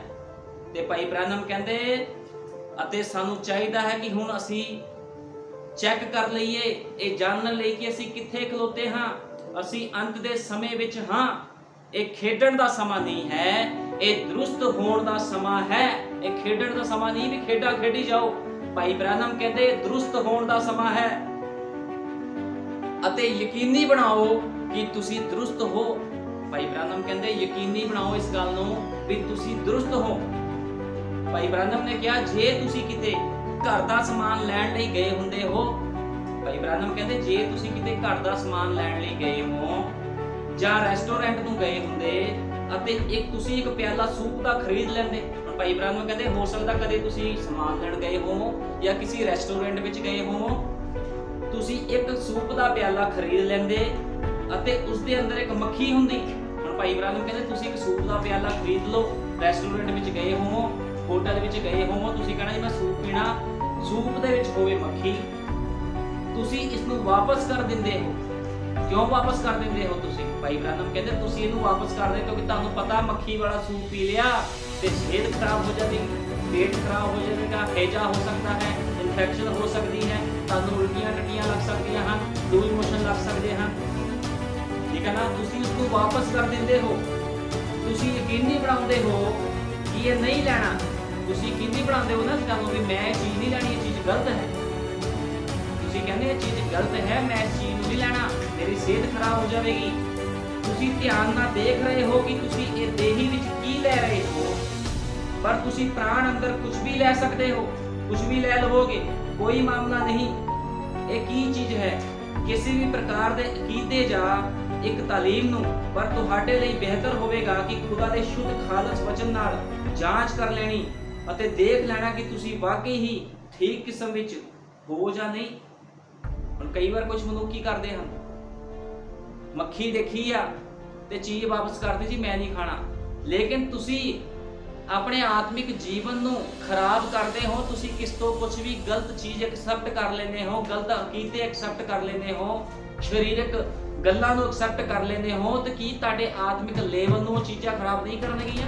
ਭਾਈ ਬ੍ਰਾਹਨਮ ਦੇ ਕਹਿਣ ਦਾ ਮਤਲਬ ਹੈ ਜੇ ਤੁਸੀਂ ਆਪਣੇ ਸਰੀਰ ਦਾ ਧਿਆਨ ਰੱਖ ਰਹੇ ਹੋ, ਅੱਖਾਂ ਦੁਆਰਾ ਦੇਖਿਆ ਮੱਖੀ ਪਈ ਆ, ਤੁਸੀਂ ਮਨਾ ਕਰਦਾ ਜੀ ਮੈਂ ਮੱਖੀ ਬੈਠੀ ਆ, ਮੱਖੀ ਪਈ ਆ, ਮੈਂ ਇਹ ਚੀਜ਼ ਨਹੀਂ ਖਾਣੀ, ਨਹੀਂ ਪੀਣੀ, ਤੇ ਤੁਸੀਂ ਆਤਮਾ ਦੇ ਵਿੱਚ ਕਿੱਦਾਂ ਉਹ ਗਲਤ ਚੀਜ਼ਾਂ ਲੈ ਲੈਂਦੇ ਹੋ? ਫਿਰ ਆਪਣੇ ਆਤਮਿਕ ਲੈਵਲ ਨੂੰ ਸਿੱਟਣ ਦੇ ਲਈ ਤੁਸੀਂ ਗਲਤ ਚੀਜ਼ਾਂ ਨੂੰ ਐਕਸੈਪਟ ਕਰ ਲੈਂਦੇ, ਤੇ ਕੀ ਤੁਹਾਡਾ ਆਤਮਿਕ ਲੈਵਲ ਨਹੀਂ ਵਿਗੜਦਾ ਫਿਰ ਉਸ ਸਮੇਂ? ਫਿਰ ਤੁਹਾਨੂੰ ਉਹ ਚੀਜ਼ ਦੀ ਸਮਝ ਕਿਉਂ ਨਹੀਂ ਆਉਂਦੀ? ਭਾਈ ਬ੍ਰਾਹਨਮ ਇਸ ਬਾਰੇ ਸਮਝਾ ਰਹੇ ਆ। ਯਾਦ ਰੱਖੋ ਕੋਈ ਮਾਮਲਾ ਨਹੀਂ ਹੈ, ਕੋਈ ਮਸਲਾ ਨਹੀਂ ਹੈ ਕਿ ਤੁਸੀਂ ਇਸ ਸਰੀਰ ਨੂੰ ਕਿੰਨਾ ਵੱਧ ਸਵਾਰਦੇ ਹੋ। ਭਾਈ ਬ੍ਰਾਹਨਮ ਕਹਿੰਦੇ ਇਸ ਦਾ ਕੋਈ ਮਸਲਾ ਨਹੀਂ ਵੀ ਤੁਸੀਂ ਇਸ ਸਰੀਰ ਨੂੰ ਕਿੰਨਾ ਕੁ ਸਵਾਰਦੇ ਹੋ, ਕਿੰਨੀ ਤੁਸੀਂ ਕਰੀਮ ਪਾਊਡਰ ਲਾਉਂਦੇ, ਕਿੰਨਾ ਕੁ ਸਵਾਰਦੇ ਇਸ ਸਰੀਰ ਨੂੰ। ਤੁਹਾਡੇ ਕੋਲ ਇੱਕ ਪ੍ਰਾਣ ਹੈ ਜਿਸ ਦਾ 10,000 ਸੰਸਾਰ ਤੋਂ ਵੀ ਵੱਧ ਮੁੱਲ ਦਾ ਹੈ ਅਤੇ 10,000 ਸੰਸਾਰਾਂ ਨੂੰ ਕਿਸੇ ਵੀ ਪਾਸੇ ਜਾਣ ਦਿਓਗੇ? ਭਾਈ ਬ੍ਰਾਹਨਮ ਕਹਿੰਦੇ ਤੁਹਾਡੇ ਆ ਜਿਹੜਾ ਪ੍ਰਾਣ ਦਾ ਮੁੱਲ ਹੈ 10,000 ਸੰਸਾਰ ਤੋਂ ਵੀ ਜ਼ਿਆਦਾ ਹੈ। ਤੁਸੀਂ ਜਿੰਨਾ ਮਰਜ਼ੀ ਸਵਾਰ ਲਓ ਸਰੀਰ ਨੂੰ, ਕੁਝ ਵੀ ਕਰ ਲਓ, ਉਹਦਾ ਕੋਈ ਲਾਭ ਨਹੀਂ ਹੋਵੇਗਾ ਜੇ ਤੁਹਾਡੇ ਅੰਦਰ ਜੀਵਨ ਦੇ ਫਲ ਵਾਲਾ ਗੁਣ ਨਹੀਂ, ਤੁਹਾਡੇ ਅੰਦਰ ਆਤਮਿਕ ਸਿਸਟਮ ਨਹੀਂ ਹੈ, ਤੁਸੀਂ ਆਤਮਾ ਦੀ ਅਗਵਾਈ ਦੇ ਨਾਲ ਨਹੀਂ ਚੱਲ ਰਹੇ ਤੇ ਕੋਈ ਫਾਇਦਾ ਨਹੀਂ ਹੈ। ਠੀਕ ਹੈ? ਕਿਉਂਕਿ ਤੁਹਾਡਾ ਪ੍ਰਾਣ ਸਰੀਰ ਨਾਲੋਂ ਜ਼ਿਆਦਾ ਕੀਮਤੀ ਹੈ। ਭਾਈ ਬ੍ਰਾਹਨਮ ਨੇ ਕਿਹਾ 10,000 ਸੰਸਾਰ ਨੂੰ ਇੱਕ ਪਾਸੇ ਕਰ ਜਾਣ ਦਿਓ, ਜਾਂਚ ਕਰੋ। ਫਿਰ ਕਹਿੰਦਾ 10,000 ਸੰਸਾਰ ਤੋਂ ਵੀ ਵੱਧ ਮੁੱਲ ਤੁਹਾਡੇ ਪ੍ਰਾਣਾਂ ਦਾ ਹੈ, ਤੇ ਲੋਕਾਂ ਨੂੰ ਅੱਜ ਸਮਝ ਹੀ ਨਹੀਂ ਲੱਗ ਰਹੀ। ਕਿੱਦਾਂ ਲੋਕ ਗਲਤ ਜੀਵਨ ਕਰਦੇ ਹਨ, ਇਸ ਦੁਨੀਆ ਨੂੰ ਛੱਡ ਕੇ ਚਲ ਜਾਂਦੇ ਹਨ, ਤੇ ਇੱਕ ਪਾਦਰੀ ਖੜਾ ਹੁੰਦਾ ਜਿਹੜਾ ਕੀ ਕਰਦਾ ਹੈ, ਫਿਰ ਜਨਾਜ਼ਾ ਪੜ ਰਿਹਾ ਹੁੰਦਾ ਹੈ, ਬੰਦਾ ਸ਼ਰਾਬ ਪੀ ਕੇ ਮਰ ਗਿਆ, ਬੰਦਾ ਬੀੜੀਆਂ ਪੀ ਕੇ ਮਰ ਗਿਆ, ਉਹਨੂੰ ਸਵਰਗ ਚ ਪਹੁੰਚਾਤਾ ਗੱਲਾਂ ਦੇ ਨਾਲ, ਇਹ ਜੀ ਹੁਣ ਸਵਰਗ ਵਿੱਚ ਪਹੁੰਚ ਗਿਆ ਹੈ। ਹਰ ਪਾਸੇ ਗਲਤ ਸਿਸਟਮ ਹੈ, ਹਰ ਪਾਸੇ ਕੰਪਰੋਮਾਈਜ਼ ਹੈ। ਸਰੀਰ ਨਾਲ ਭਰੇ ਹੋਏ ਲੋਕ, ਸਰੀਰ ਨਾਲ ਭਰੀਆਂ ਹੋਈਆਂ ਸੇਵਕਾਈਆਂ ਹਰ ਪਾਸੇ ਤੁਰੀਆਂ ਫਿਰਦੀਆਂ ਹਨ। ਠੀਕ ਹੈ ਨਾ? ਬੰਦਾ ਨਸ਼ੇ ਕਰ ਰਿਹਾ ਹੈ, ਬੰਦਾ ਸੰਸਾਰ ਵਿੱਚ ਤੁਰਿਆ ਫਿਰਦਾ ਸੀਗਾ, ਗਲਤ ਕੰਮ ਕਰਦਾ ਹੋਇਆ ਮਰ ਗਿਆ, ਇੱਕ ਪਾਸਟਰ ਆ ਕੇ ਜਨਾਜ਼ਾ ਪੜ ਦਿੰਦਾ ਹੈ, ਇਹ ਸਵਰਗ ਵਿੱਚ ਪਹੁੰਚ ਗਿਆ ਜੀ, ਗੱਲਾਂ ਨਾਲ ਸਵਰਗ ਵਿੱਚ ਪਹੁੰਚਾ ਦਿੰਦਾ ਹੈ। ਇਹ ਸਭ ਕੁਝ ਸਰੀਰਕ ਮਸਲੇ ਹਨ, ਸਰੀਰਕ ਪਾਸਟਰ ਹਨ, ਸਰੀਰਕ ਲੋਕ ਹਨ ਜਿਨ੍ਹਾਂ ਨੇ ਬਾਈਬਲ ਨੂੰ ਇੱਕ ਕਿਤਾਬ ਸਮਝ ਲਿਆ। ਠੀਕ ਹੈ ਨਾ? ਇਸਤੇਮਾਲ ਕਰ ਰਹੇ ਹਨ, ਲੇਕਿਨ ਖੁਦਾਵੰਦ ਇਹੋ ਜਿਹੇ ਲੋਕਾਂ ਨੂੰ ਪਸੰਦ ਨਹੀਂ ਕਰਦਾ ਜਿਹੜੇ ਸਰੀਰ ਨਾਲ ਚੱਲਦੇ ਹਨ। ਖੁਦਾਵੰਦ ਆਤਮਿਕ ਲੋਕਾਂ ਨੂੰ ਪਸੰਦ ਕਰਦਾ ਹੈ, ਠੀਕ ਹੈ। ਤੇ ਜਿਹੜਾ ਆਤਮਿਕ ਹੁੰਦਾ ਖੁਦਾ ਫਿਰ ਉਹਨੂੰ ਹੋਰ ਵੀ ਸ਼ਾਂਤ ਕਰਦਾ ਹੈ। ਤੇ ਸਰੀਰਕ ਨੂੰ ਕੀ ਕਰਦਾ ਹੈ, ਬਾਈਬਲ 'ਚ ਲਿਖਿਆ ਸਰੀਰਕ ਨੂੰ ਸਿੱਟ ਦਿੰਦਾ ਇੱਕ ਪਾਸੇ ਤਾਂ ਕਿ ਉਹਨੂੰ ਅੱਗ ਦੇ ਨਾਲ ਸਾੜ ਦਿੱਤਾ ਜਾਵੇ। ਲੇਕਿਨ ਆਤਮਿਕ ਮਨੁੱਖ ਨੂੰ ਖੁਦਾ ਨੂੰ ਹੋਰ ਵੀ ਛੇੜਦਾ ਹੈ, ਰਗੜਾਈ ਕਰਦਾ ਚੰਗੀ ਤਰ੍ਹਾਂ ਕਿ ਹੋਰ ਅੱਗੇ ਵਧੇ, ਹੋਰ ਅੱਗੇ ਵਧੇ, ਠੀਕ ਹੈ। ਇਸ ਕਰਕੇ ਹਰੇਕ ਮਨੁੱਖ ਆਪਣੇ ਆਪਣੇ ਜੀਵਨ ਨੂੰ ਸਹੀ ਕਰੇ, ਠੀਕ ਹੈ ਨਾ। ਭਾਈ ਬ੍ਰੈਨਮ ਨੇ ਕਿਹਾ, ਅਤੇ ਹੁਣ ਦੋਸਤੋ ਸੁਣੋ, ਅਤੇ ਤੁਸੀਂ ਔਰਤੋਂ ਉਹ ਮੁਬਾਰਕ ਕੁਆਰੀ ਮਰੀਮ ਆਤਮਾ ਦੀ ਮੈਂ ਪੀਤੇ ਹੋਏ ਲੋਕਾਂ ਦੇ ਉਸ ਝੁੰਡ ਦੇ ਨਾਲ ਸੀ। ਭਾਈ ਬ੍ਰੈਨਮ ਕਹਿੰਦੇ ਜਿਹੜੀ ਮਰੀਮ ਸੀ ਆਤਮਾ ਨਾਲ ਭਰੇ ਹੋਏ ਉਸ ਝੁੰਡ ਦੇ ਨਾਲ ਸੀਗੀ। ਉਹ ਜਦੋਂ 120 ਦੀ ਜਮਾਤ ਤੇ ਪਵਿੱਤਰ ਆਤਮਾ ਉਤਰਿਆ ਸੀ ਤੇ ਮਰੀਮ ਵੀ ਉਹਨਾਂ ਲੋਕਾਂ ਦੇ ਵਿੱਚ 120 ਦੀ ਜਮਾਤ ਦੇ ਵਿੱਚ, ਠੀਕ ਹੈ। ਅਤੇ ਜੇਕਰ ਖੁਦਾ ਨੇ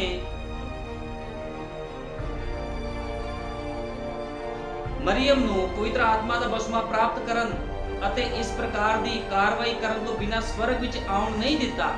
ਭਾਈ ਬ੍ਰੈਨਮ ਕਹਿੰਦੇ ਯੀਸ਼ੂ ਮਸੀਹ ਨੂੰ ਜਨਮ ਦਿੱਤਾ ਮਰੀਮ ਨੇ, ਤੇ ਮਰੀਮ ਵੀ ਸਿੱਧਾ ਖੁਦਾ ਦੇ ਕੋਲ ਨਹੀਂ ਸੀ ਜਾ ਸਕਦੀ। ਭਾਵੇਂ ਯੀਸ਼ੂ ਮਸੀਹ ਨੇ ਜਨਮ ਦਿੱਤਾ ਸੀਗਾ, ਉਹਨੂੰ ਵੀ ਪਵਿੱਤਰ ਆਤਮਾ ਦਾ ਬਸਮਾ ਪ੍ਰਾਪਤ ਕਰਨ ਦੀ ਲੋੜ ਸੀ। ਤੇ ਭਾਈ ਬ੍ਰੈਨਮ ਕਹਿੰਦੇ ਜੇ ਖੁਦਾ ਦੀ ਮਾਂ ਨੂੰ ਪਵਿੱਤਰ ਆਤਮਾ ਪ੍ਰਾਪਤ ਕੀਤੇ ਬਿਨਾ ਖੁਦਾ ਨੇ ਸਵਰਗ ਵਿੱਚ ਨਹੀਂ ਜਾਣ ਦਿੱਤਾ ਤੇ ਤੁਸੀਂ ਕੀ ਚੀਜ਼ ਹੋ ਫਿਰ? ਅੱਜ ਹੈ ਵੀ ਬੋਲੀ ਜਾਂਦੇ ਲੋਕ, ਮੈਂ ਖੁਦਾ ਦੇ ਰਾਹ 'ਚ ਚੱਲ ਜਾਣਾ। ਬਚਨ ਦਾ ਤੁਹਾਨੂੰ ਉਡਾੜਾ ਨਹੀਂ ਪਤਾ, ਜੀਵਨ ਤੁਹਾਡਾ ਨਹੀਂ ਚੰਗਾ, ਲਾਲਚ ਨਾਲ ਤੁਸੀਂ ਭਰੇ ਹੋਏ ਹੋ, ਵਿਚਾਰੀਆਂ ਨਾਲ ਤੁਸੀਂ ਭਰੇ ਹੋਏ ਹੋ, ਸੰਸਾਰ ਨਾਲ ਤੁਸੀਂ ਭਰੇ ਹੋਏ ਹੋ, ਆਤਮਾ ਦਾ ਕੋਈ ਫਲ ਨਹੀਂ, ਕੋਈ ਗੁਣ ਨਹੀਂ, ਪਵਿੱਤਰ ਆਤਮਾ ਦਾ ਬਸਮਾ ਤੁਹਾਡੇ ਕੋਲ ਨਹੀਂ ਹੈ ਤੇ ਤੁਸੀਂ ਕਿੱਦਾਂ ਉਠਾਏ ਜਾ ਸਕਦੇ ਹੋ? ਭਾਈ ਬ੍ਰੈਨਮ ਕਹਿੰਦੇ ਯੀਸ਼ੂ ਮਸੀਹ ਨੇ ਆਪਣੀ ਮਾਂ ਨੂੰ ਬਿਨਾਂ ਪਵਿੱਤਰ ਆਤਮਾ ਦਾ ਬਸਮਾ ਪ੍ਰਾਪਤ ਕਰਨ ਤੋਂ ਬਿਨਾਂ ਸਵਰਗ ਵਿੱਚ ਆਉਣ ਨਹੀਂ ਦਿੱਤਾ। ਤੁਸੀਂ ਕੀ ਸੋਚਦੇ ਹੋ ਕਿ ਤੁਸੀਂ ਉਸ ਤੋਂ ਘੱਟ ਕਿਸੇ ਹੋਰ ਚੀਜ਼ ਨਾਲ ਉੱਥੇ ਚਲੇ ਜਾਓਗੇ? ਭਾਈ ਬ੍ਰੈਨਮ ਕਹਿੰਦੇ ਤੁਸੀਂ ਕਿਸੇ ਹੋਰ ਚੀਜ਼ ਨਾਲ, ਉਸ ਤੋਂ ਘੱਟ ਚੀਜ਼ ਨਾਲ ਤੁਸੀਂ ਉੱਥੇ ਪਹੁੰਚ ਜਾਓਗੇ ਕਿਤੇ? ਜੇ ਮਰੀਮ ਨੂੰ ਪਵਿੱਤਰ ਆਤਮਾ ਦਾ ਬਸਮਾ ਲਏ ਬਿਨਾ ਸਵਰਗ ਵਿੱਚ ਐਂਟਰੀ ਨਹੀਂ ਸੀ ਤੇ ਤੁਸੀਂ ਕਿੱਦਾਂ ਪਹੁੰਚ ਜਾਓਗੇ ਸਵਰਗ ਵਿੱਚ? ਕਿੱਦਾਂ ਪਹੁੰਚ ਜਾਓਗੇ ਖੁਦਾ ਦੇ ਰਾਜ ਵਿੱਚ ਜੇ ਤੁਹਾਡੇ ਕੋਲ ਖੁਦਾ ਦਾ ਪਵਿੱਤਰ ਆਤਮਾ ਨਹੀਂ? ਪਵਿੱਤਰ ਆਤਮਾ ਤਾਂ ਉਤਰੂਗਾ ਨਾ ਜੇ ਜੀਵਨ ਸਮਰਪਿਤ ਕਰੋਗੇ। ਜੀਵਨ ਸਮਰਪਿਤ ਤਾਂ ਹੋਊਗਾ ਜੇ ਸੰਸਾਰ ਨੂੰ ਛੱਡੋਗੇ, ਲਾਲਚ ਛੱਡੋਗੇ, ਦੁਨੀਆਦਾਰੀ ਛੱਡੋਗੇ, ਠੀਕ ਹੈ ਨਾ। ਤਾਂ ਪਵਿੱਤਰ ਆਤਮਾ ਦਾ ਬਸਮਾ ਮਿਲਣਾ, ਏਦਾਂ ਦਾ ਮਿਲਣਾ ਨਹੀਂ। ਤੇ ਬਿਨਾਂ ਪਵਿੱਤਰ ਆਤਮਾ ਤੋਂ ਕੋਈ ਵੀ ਬੰਦਾ ਰੈਪਚਰ ਵਿੱਚ ਨਹੀਂ ਜਾ ਸਕਦਾ। ਬਾਈਬਲ 'ਚ ਲਿਖਿਆ 10 ਪੁਰਖ ਤਾਂ 5 ਮੂਰਖ ਤੇ 5 ਚਤਰ। 5 ਮੂਰਖ ਕੌਣ ਸੀ ਤੇ 5 ਚਤਰ ਕੌਣ ਸੀ? 5 ਚਤਰ ਜਿਨ੍ਹਾਂ ਦੇ ਕੋਲ ਖੁਦਾ ਦਾ ਪਵਿੱਤਰ ਆਤਮਾ ਸੀ ਤੇ 5 ਮੂਰਖ ਜਿਨ੍ਹਾਂ ਕੋਲ ਗਿਆਨ ਇਕੱਠਾ ਸੀ ਮਾੜਾ ਮੋਟਾ, ਠੀਕ ਹੈ। ਪਵਿੱਤਰ ਆਤਮਾ ਨਹੀਂ ਸੀਗਾ ਤੇ ਬਿਨਾਂ ਪਵਿੱਤਰ ਆਤਮਾ ਜਦੋਂ ਲਾੜਾ ਆਇਆ, ਪਵਿੱਤਰ ਆਤਮਾ ਪਾਏ ਹੋਏ ਲੋਕ ਰੈਪਚਰ ਵਿੱਚ, ਸਰੀਰਕ ਲੋਕ ਥੱਲੇ। ਇਸ ਕਰਕੇ ਬਿਨਾਂ ਪਵਿੱਤਰ ਆਤਮਾ ਤੋਂ ਕੋਈ ਵੀ ਬੰਦਾ ਰੈਪਚਰ ਦੇ ਵਿੱਚ ਨਹੀਂ ਜਾ ਸਕਦਾ।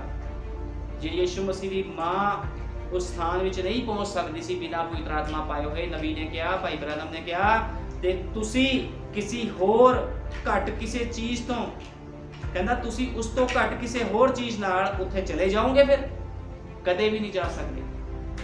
ਇਸ ਕਰਕੇ ਅੰਤ ਦਾ ਸਮਾਂ ਹੈ, ਆਪਣੇ ਸਮੇਂ ਨੂੰ ਨਾ ਖਰਾਬ ਕੀਤਾ ਜਾਵੇ, ਆਪਣੇ ਆਪ ਨੂੰ ਆਤਮਾ ਦੇ ਫਲਾਂ ਦੇ ਨਾਲ ਭਰਿਆ ਜਾਵੇ। ਜੇ ਤੁਹਾਡੇ ਕੋਲ ਪਵਿੱਤਰ ਆਤਮਾ ਦਾ ਬਸਮਾ ਨਹੀਂ ਹੈ ਤੇ ਮੰਗ ਕਰੋ, ਖੁਦਾਵੰ ਮੈਨੂੰ ਆਪਣਾ ਪਵਿੱਤਰ ਆਤਮਾ ਦੇ।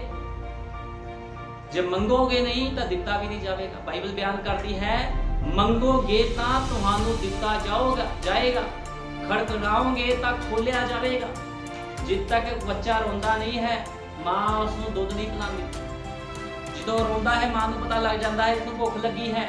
ਜਿੱਦ ਤੱਕ ਤੁਸੀਂ ਖੁਦਾ ਦੇ ਅੱਗੇ ਰੋਵੋਗੇ ਨਹੀਂ, ਗਿੜਗੜਾਓਗੇ ਨਹੀਂ, ਖੁਦਾਵੰਦ ਤੁਹਾਨੂੰ ਪਵਿੱਤਰ ਆਤਮਾ ਦਾ ਬਸਮਾ ਨਹੀਂ ਦੇਵੇਗਾ। ਇਸ ਕਰਕੇ ਆਪਣੇ ਆਪਣੇ ਜੀਵਨਾਂ ਨੂੰ ਚੈੱਕ ਕਰੋ ਕਿ ਤੁਹਾਡੇ ਜੀਵਨ ਕਿਤੇ ਸਰੀਰ ਨਾਲ ਤਾਂ ਨਹੀਂ ਭਰੇ। ਮੂਰਤੀ ਪੂਜਾ ਤੋਂ ਬਾਹਰ ਆਓ। ਮੂਰਤੀ ਪੂਜਾ ਕੀ ਹੈ? ਲੋਕਾਂ ਨੂੰ ਨਹੀਂ ਪਤਾ ਮੂਰਤੀ ਪੂਜਾ ਕੀ। ਮੂਰਤੀ ਪੂਜਾ ਹੈ ਵਚਨ ਤੋਂ ਬਾਹਰ ਕੰਮ ਕਰਨਾ। ਜੇ ਤੁਸੀਂ ਕਿਸੇ ਬਾਰੇ ਸੋਚੀ ਜਾਂਦੇ ਹੋ, ਕਿਸੇ ਰਿਸ਼ਤੇਦਾਰ ਬਾਰੇ ਸੋਚੀ ਜਾਂਦੇ ਹੋ, ਉਹ ਮੈਨੂੰ ਛੱਡਤਾ ਕਿੱਦਾਂ ਚੱਲੂਗਾ, ਇਹ ਮੂਰਤੀ ਪੂਜਾ ਹੈ। ਜੇ ਤੁਸੀਂ ਸੰਸਾਰ ਦੀ ਗੱਲਾਂ ਨੂੰ ਸੋਚਦੇ ਹੋ, ਖੁਦਾ ਦਾ ਸਥਾਨ ਕਿਸੇ ਹੋਰ ਨੂੰ ਦਿੰਦੇ ਹੋ, ਇਹ ਸਭ ਮੂਰਤੀ ਪੂਜਾ ਹੈ। ਠੀਕ ਹੈ ਨਾ। ਲੋਕਾਂ ਨੂੰ ਪਤਾ ਹੀ ਨਹੀਂ ਮੂਰਤੀ ਪੂਜਾ ਕੀ ਹੁੰਦੀ ਹੈ। ਲੋਕੀ ਸੋਚਦੇ ਸ਼ਾਇਦ ਮੂਰਤੀਆਂ ਪੂਜਣੀਆਂ ਕਰਦੀਆਂ ਨਹੀਂ, ਅਸੀਂ ਹੁਣ ਮੂਰਤੀ ਪੂਜਕ ਨਹੀਂ। ਅਸਲੀ ਮੂਰਤੀ ਪੂਜਕ ਕ੍ਰਿਸਚੀਅਨ ਲੋਕ ਨੇ। ਇਹ ਸਾਫ਼ ਤੇ ਸਪਸ਼ਟ ਕਹਿ ਰਿਹਾ, ਅਸਲੀ ਮੂਰਤੀ ਪੂਜਕ ਕ੍ਰਿਸਚੀਅਨ ਨੇ, ਜਿਹੜੇ ਆਪਣੇ ਆਪ ਨੂੰ ਮਸੀਹ ਕਹਿੰਦੇ ਹਨ।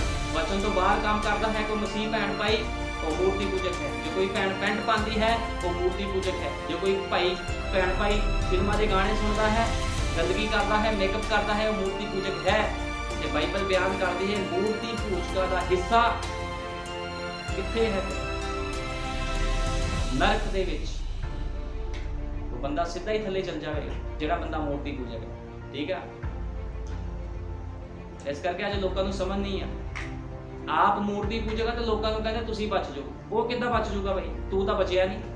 ਬਹੁਤ ਸਾਰੇ ਕ੍ਰਿਸਚੀਅਨ ਲੋਕ ਪ੍ਰਚਾਰ ਕਰਦੇ ਆ ਤੁਸੀਂ ਮਸੀਹ ਬਣ ਜਾਓ ਜੀ, ਤੁਸੀਂ ਖੁਦਾ ਦੇ ਵਿੱਚ ਆ ਜਾਓ। ਤੂੰ ਆਪ ਤਾਂ ਬਚਿਆ ਨਹੀਂ, ਤੂੰ ਕੀ ਬਚਾਏਗਾ ਉਹਨੂੰ? ਆਪ ਤਾਂ ਬਚ ਲੈ ਪਹਿਲਾਂ। ਯਿਸੂ ਮਸੀਹ ਦੇ ਨਾਮ 'ਚ ਬਸਮਾ ਲੈ। ਪਿਤਾ ਪੁੱਤਰ ਵਾਲਾ ਝੂਠਾ ਬਸਮਾ ਹੈ, ਉਸ ਤੋਂ ਬਾਹਰ ਆ। ਯਿਸੂ ਮਸੀਹ ਨਾਮ 'ਚ ਬਸਮਾ ਲੈ, ਪਵਿੱਤਰ ਆਤਮਾ ਦਾ ਦਾਨ ਪਾ, ਜੀਵਨ ਬਤੀਤ ਕਰ, ਫਿਰ ਤੂੰ ਬਚੇਗਾ ਜਾ ਕੇ। ਆਪ ਬਚਿਆ ਨਹੀਂ, ਦੂਜਿਆਂ ਨੂੰ ਕਹਿੰਦਾ ਬਚ ਜਾਓ। ਇਹ ਸਭ ਕੀ ਹੈ? ਸਰੀਰ ਦੇ ਨਾਲ ਭਰੇ ਹੋਏ ਲੋਕ ਹਨ। ਸਿੱਧੀ ਬਾਈਬਲ ਨੂੰ ਨਹੀਂ ਜਾਂਦੇ। ਬਾਈਬਲ ਦਾ ਉਡਾੜਾ ਨਹੀਂ ਪਤਾ। ਠੀਕ ਹੈ ਨਾ। ਇਸ ਕਰਕੇ ਤੁਸੀਂ ਦੇਖੋ ਕਿੰਨਾ ਸਰੀਰਕ ਮਨਸ਼ਾ ਬਾਈਬਲ ਕਹਿੰਦੀ ਹੈ ਮੌਤ ਹੈ। ਤੇ ਜਿਹੜੇ ਸਰੀਰ ਨਾਲ ਚੱਲਦੇ ਹਨ ਉਹ ਮੌਤ ਵਿੱਚ ਤੁਰੇ ਫਿਰਦੇ ਆ। ਮੈਂ ਨਹੀਂ ਕਹਿੰਦਾ, ਬਾਈਬਲ ਬਿਆਨ ਕਰਦੀ ਹੈ। ਇਸ ਕਰਕੇ ਹਰੇਕ ਬੰਦਾ ਆਪਣੇ ਆਪਣੇ ਜੀਵਨ ਨੂੰ ਸਵਾਰੇ। ਭਾਈ ਬ੍ਰੈਨਮ ਨੇ ਕਿਹਾ ਆਰੰਭ ਵਿੱਚ ਜਦੋਂ ਆਦਮ ਅਤੇ ਹਵਾ, ਆਦਮੀ ਨੇ ਹਮੇਸ਼ਾ ਹੀ ਆਪਣੇ ਆਪ ਨੂੰ ਤਿਆਰ ਕਰਨ ਦਾ ਯਤਨ ਕੀਤਾ। ਭਾਈ ਬ੍ਰੈਨਮ ਕਹਿੰਦੇ ਆਦਮੀ ਨੇ ਆਪਣੇ ਆਪ ਨੂੰ ਹਮੇਸ਼ਾ ਤਿਆਰ ਕਰਨ ਦਾ ਯਤਨ ਕੀਤਾ। ਪਹਿਲਾ ਪਾਪ ਕੀਤਾ ਜਦੋਂ ਉਸਨੇ ਆਰੰਭ ਵਿੱਚ ਪਹਿਲਾ ਪਾਪ ਕੀਤਾ ਤਾਂ ਪਹਿਲੀ ਗੱਲ ਤੁਸੀਂ ਜਾਣਦੇ ਹੋ ਕਿ ਉਸਨੇ ਬਾਹਰ ਜਾ ਕੇ ਆਪਣੇ ਲਈ ਸਹਿਮਤ ਬਣਾਇਆ ਅੰਜੀਰ ਦੇ ਪੱਤਿਆਂ ਦਾ, ਇਸ ਨੂੰ ਆਪਣੇ ਦੁਆਲੇ ਲਪੇਟਿਆ। ਉਹ ਆਪਣੇ ਲਈ ਬਣਾ ਰਿਹਾ ਸੀ। ਹੁਣ ਧਰਮ ਸ਼ਬਦ ਦਾ ਅਰਥ ਪਰਦਾ ਹੈ। ਉਹ ਆਪਣੇ ਲਈ ਇੱਕ ਧਰਮ ਬਣਾ ਰਿਹਾ ਸੀ, ਇੱਕ ਪਰਦਾ ਬਣਾ ਰਿਹਾ ਸੀ ਆਪਣੇ ਆਪ ਨੂੰ ਲੁਕਾਉਣ ਦੇ ਲਈ। ਅਤੇ ਆਦਮ ਅਤੇ ਹਵਾ ਨੇ ਆਪਣੇ ਆਪ ਲਈ ਇੱਕ ਧਰਮ, ਇੱਕ ਪਰਦਾ ਬਣਾ ਲਿਆ। ਪਰ ਜਦੋਂ ਖੁਦਾ ਨੇ ਉਹਨਾਂ ਨੂੰ ਬੁਲਾਇਆ ਅਤੇ ਉਹਨਾਂ ਨੂੰ ਖੁਦਾ ਨਾਲ ਆਮਣੋ ਸਾਹਮਣੇ ਹੋਣਾ ਪਿਆ ਤਾਂ ਉਹਨਾਂ ਨੇ ਮਹਿਸੂਸ ਕੀਤਾ ਕਿ ਉਹਨਾਂ ਦਾ ਮਨੁੱਖ ਆਧਾਰਿਤ ਧਰਮ ਠੀਕ ਨਹੀਂ ਹੈ। ਫਿਰ ਉਹਨਾਂ ਨੇ ਮਹਿਸੂਸ ਕੀਤਾ ਵੀ ਜਿਹੜਾ ਅਸੀਂ ਇਹ ਪਰਦਾ ਬਣਾ ਲਿਆ ਆ, ਠੀਕ ਹੈ ਨਾ, ਉਹਨਾਂ ਦਾ ਮਨੁੱਖ ਆਧਾਰਿਤ ਧਰਮ ਠੀਕ ਨਹੀਂ ਹੈ। ਜੇਕਰ ਤੁਹਾਡੇ ਕੋਲ ਪਵਿੱਤਰ ਆਤਮਾ ਤੋਂ ਬਗੈਰ ਕੋਈ ਹੋਰ ਚੀਜ਼ ਹੈ ਅਤੇ ਮੌਤ ਤੁਹਾਡੇ ਸਰੀਰ ਤੇ ਹਮਲਾ ਕਰੇਗੀ। ਭਾਈ ਬ੍ਰੈਨਮ ਕਹਿੰਦੇ ਜੇ ਤੁਹਾਡੇ ਕੋਲ ਪਵਿੱਤਰ ਆਤਮਾ ਤੋਂ ਬਗੈਰ ਕੋਈ ਹੋਰ ਚੀਜ਼ ਹੈ ਤੇ ਤੁਹਾਡੇ ਤੇ ਮੌਤ ਅਟੈਕ ਕਰ ਦੇਵੇਗੀ, ਤਾਂ ਤੁਸੀਂ ਵੇਖੋਗੇ ਕਿ ਆਦਮੀ ਦਾ ਬਣਾਇਆ ਹੋਇਆ ਧਰਮ ਮੌਤ ਦੇ ਸਮੇਂ ਨਹੀਂ ਠਹਿਰੇਗਾ। ਜਿੰਨਾ ਮਰਜ਼ੀ ਕੋਈ ਧਰਮੀ ਬਣਿਆ ਫਿਰੇ ਵੀ ਮੈਂ ਮਸੀਹ ਹਾਂ, ਮੈਂ ਮਸੀਹ ਹਾਂ, ਜੇ ਪਵਿੱਤਰ ਆਤਮਾ ਨਹੀਂ ਹੈ ਤੇ ਖਤਮ ਕਹਾਣੀ, ਸਿੱਧੀ ਜੀ ਗੱਲ ਆ। ਇਸ ਕਰਕੇ ਨਬੀ ਕਹਿੰਦੇ ਉਹ ਮੈਨੂੰ ਦੱਸੋ, ਮੈਂ ਹਸਪਤਾਲਾਂ ਵਿੱਚ ਖਲੋਂਦਾ ਰਿਹਾ ਹਾਂ ਅਤੇ ਡਾਕਟਰਾਂ ਨੂੰ ਬਾਂਹ ਵਿੱਚ ਸਰਿੰਜਾਂ ਦਾਗਦੇ ਹੋਏ ਵੇਖਿਆ ਹੈ। ਜਦੋਂ ਉਹ ਠੀਕ ਕਹਿੰਦਾ ਮੈਂ ਉਹਨਾਂ ਨੂੰ ਦੇਖਿਆ ਹੈ ਜਦੋਂ ਡਾਕਟਰ ਬਾਹਾਂ ਵਿੱਚ ਸਰਿੰਜਾਂ ਦਾਗਦੇ ਹਨ ਤੇ ਲੋਕ ਕਹਿੰਦੇ ਹਨ ਆਪਣੇ ਪਾਸਟਰ ਨੂੰ ਤੂੰ ਸਾਨੂੰ ਧੋਖਾ ਦਿੱਤਾ ਹੈ।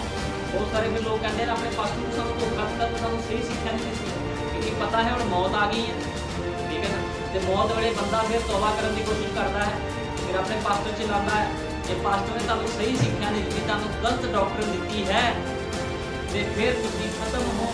ਇਸ ਕਰਕੇ ਹਰੇਕ ਮਨੁੱਖ ਆਪਣੇ ਜੀਵਨ ਨੂੰ ਚੈੱਕ ਕਰੇ, ਆਪਣੇ ਪਾਸਟਰ ਦੇ ਜੀਵਨ ਨੂੰ ਵੀ ਚੈੱਕ ਕਰੋ ਕਿ ਤੁਹਾਨੂੰ ਪਿਤਾ ਪਵਿੱਤਰ ਆਤਮਾ ਦਾ ਬਸਮਾ ਸਿਖਾ ਰਿਹਾ ਹੈ ਤੇ ਉਹ ਰੋਂਗ ਹੈ। ਬਾਈਬਲ ਬਿਆਨ ਕਰਦੀ ਹੈ ਕਿ ਬਪਤਿਸਮਾ ਪ੍ਰਭੂ ਯਿਸੂ ਮਸੀਹ ਦੇ ਨਾਮ ਦੇ ਵਿੱਚ ਹੈ, ਠੀਕ ਹੈ ਨਾ। ਫਿਰ ਤੁਸੀਂ ਬਚ ਸਕਦੇ ਹੋ। ਪਾਪਾਂ ਦੀ ਮਾਫੀ ਪ੍ਰਭੂ ਯਿਸੂ ਮਸੀਹ ਦੇ ਨਾਮ ਦੇ ਵਿੱਚ, ਕਿਸੇ ਹੋਰ ਨਾਮ ਦੇ ਵਿੱਚ ਮਾਫੀ ਨਹੀਂ ਹੈ। ਪਿਤਾ ਪੁੱਤਰ ਪਵਿੱਤਰ ਆਤਮਾ ਦੇ ਨਾਮ ਦੇ ਵਿੱਚ ਮਾਫੀ ਨਹੀਂ ਹੈ, ਉਹ ਤਾਂ ਸਿਰਫ ਦੁਸ਼ਟਾਂਤ ਹੈ। ਇਸ ਕਰਕੇ ਦੇਖੋ ਕਿੰਨਾ ਸ਼ਰੀਰਾਂ ਨਾਲ ਭਰੇ ਹੋਏ ਲੋਕ ਜੀਵਨ ਬਤੀਤ ਕਰੀ ਜਾਂਦੇ ਆ ਭਲੇਖੇ ਵਿੱਚ ਹੀ, ਹੈ ਨਾ। ਫਿਰ ਜਦੋਂ ਮੌਤ ਆਉਂਦੀ ਹੈ ਤਾਂ ਫਿਰ ਚੀਕਾਂ ਮਾਰਦੇ ਆ ਕਿ ਅਸੀਂ ਬਚ ਜਾਈਏ, ਠੀਕ ਹੈ। ਤੁਹਾਨੂੰ ਪਤਾ ਜਦੋਂ ਨੂਹ ਦੇ ਸਮੇਂ ਵਰਖਾ ਸ਼ੁਰੂ ਹੋਈ ਤੇ ਪ੍ਰਭੂ ਨੇ ਕਿਸ਼ਤੀ ਦੇ ਦਰਵਾਜ਼ੇ ਨੂੰ ਬੰਦ ਕਰ ਦਿੱਤਾ, ਲੋਕਾਂ ਨੇ ਚੀਕਾਂ ਮਾਰੀਆਂ ਸੀ किश्ती दे जाण दी कोशिश कीती कि किश्ती ते चढ़ जाइए, किश्ती दा दरवाजा खोल दिए, कुछ ना कुछ उन्होंने करन दी कोशिश कीती, लेकिन सारे दे सारे मारे गए। फिर प्रभु ने किसी चीख चिल्लाहट नहीं सुनी, ठीक है, क्योंकि समा निकल चुकिया सी। इसे तरह एक समा रैप्चर दा है, जिस दिन रैप्चर हो गया जिन्नियां मर्जी कोई चीका मारी जावे कि प्रभु सानू उठा ला, फिर कुछ भी नहीं होवेगा। इस करके अपने अपने जीवनां नूं चेक करो, अपने अपने जीवनां दा सुधार करो, ठीक है, ते अज ही तौबा करो भी प्रभु साडे जीवनां 'च जो गलती गुनाह होए हन सानू माफ कर, साडे सुभावां नूं बदल, असीं तैनूं समर्पित जीवन दे नाल तेरे कंमां नूं करिए। मैं तुहानूं पहलां भी दस्सिआ सीगा भी बहुत सारे लोग हन वो की करदे आ, पैसा इकट्ठा करदे आ काहदे वास्ते भी असीं जदों बीमार होवांगे, जे सानू कोई बीमारी लग गई ते साडी बीमारी ते पैसा इस्तेमाल होवे ते फिर की हुंदा है, जो उन्हां ने मंगिया उन्हां दी बीमारियां ते पैसा यूज हुंदा है। वो पैसे नाल फिर कुछ नहीं कर पाते, ना वधिया खा पींदे आ, बीमारी ते पैसा खत्म हुंदा, एक दिन उन्हां दी मौत हो जाती है, धरती तो छड्ड के चले जाते हैं। लेकिन जे कोई पवित्र आत्मा पाया होया मनुख हुंदा है ते खुदावंद की करता है, उसके जीवन दे विच फिर काम करता है, ठीक है। इस करके अपने अपने जीवनां दा सुधार करो, शरीर विचों बाहर निकलो, जो खुदा दे हुक्म हन उन्हां नूं मन्नो, जो भाई ब्रैनम दे संदेशां विच क्या है उसकी आग्याकारी करो ते तुसीं जीवन विच प्रवेश करो, ठीक है। जे कोई इस तरह नहीं करता तो फिर वो अपनी कहानी आप ही खत्म कर लवेगा, ठीक है ना। नबी ने कहा अगर आप वचन का इनकार करते हो तो आप विश्वासी नहीं हो। भाई ब्रैनम कहते जे तुसीं वचन का इनकार करते हो तो तुसीं विश्वासी नहीं हो, ते जिहड़ा बंदा विश्वासी नहीं आ वो खत्म, ठीक है। इस करके हरेक मनुख हरेक भैन भाई अपने अपने जीवन का सुधार करे, शरीर विचों बाहर निकलो, क्योंकि मैं तुहानूं दस्सिआ है शरीरक मंशा मौत है।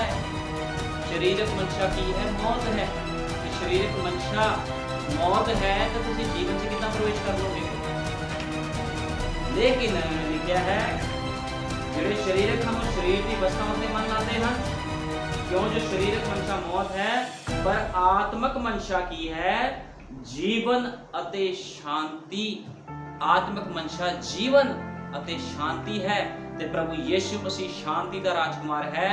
ਜਿਹੜਾ ਬੰਦਾ ਆਤਮਾ ਦੀ ਗਵਾਹੀ ਦੇ ਨਾਲ ਚੱਲਦਾ ਹੈ ਉਹਦੇ ਜੀਵਨ ਵਿੱਚ ਸ਼ਾਂਤੀ ਬਣੀ ਰਹਿੰਦੀ ਹੈ, ਉਹ ਬੁਖਲਾਉਂਦਾ ਨਹੀਂ ਆ।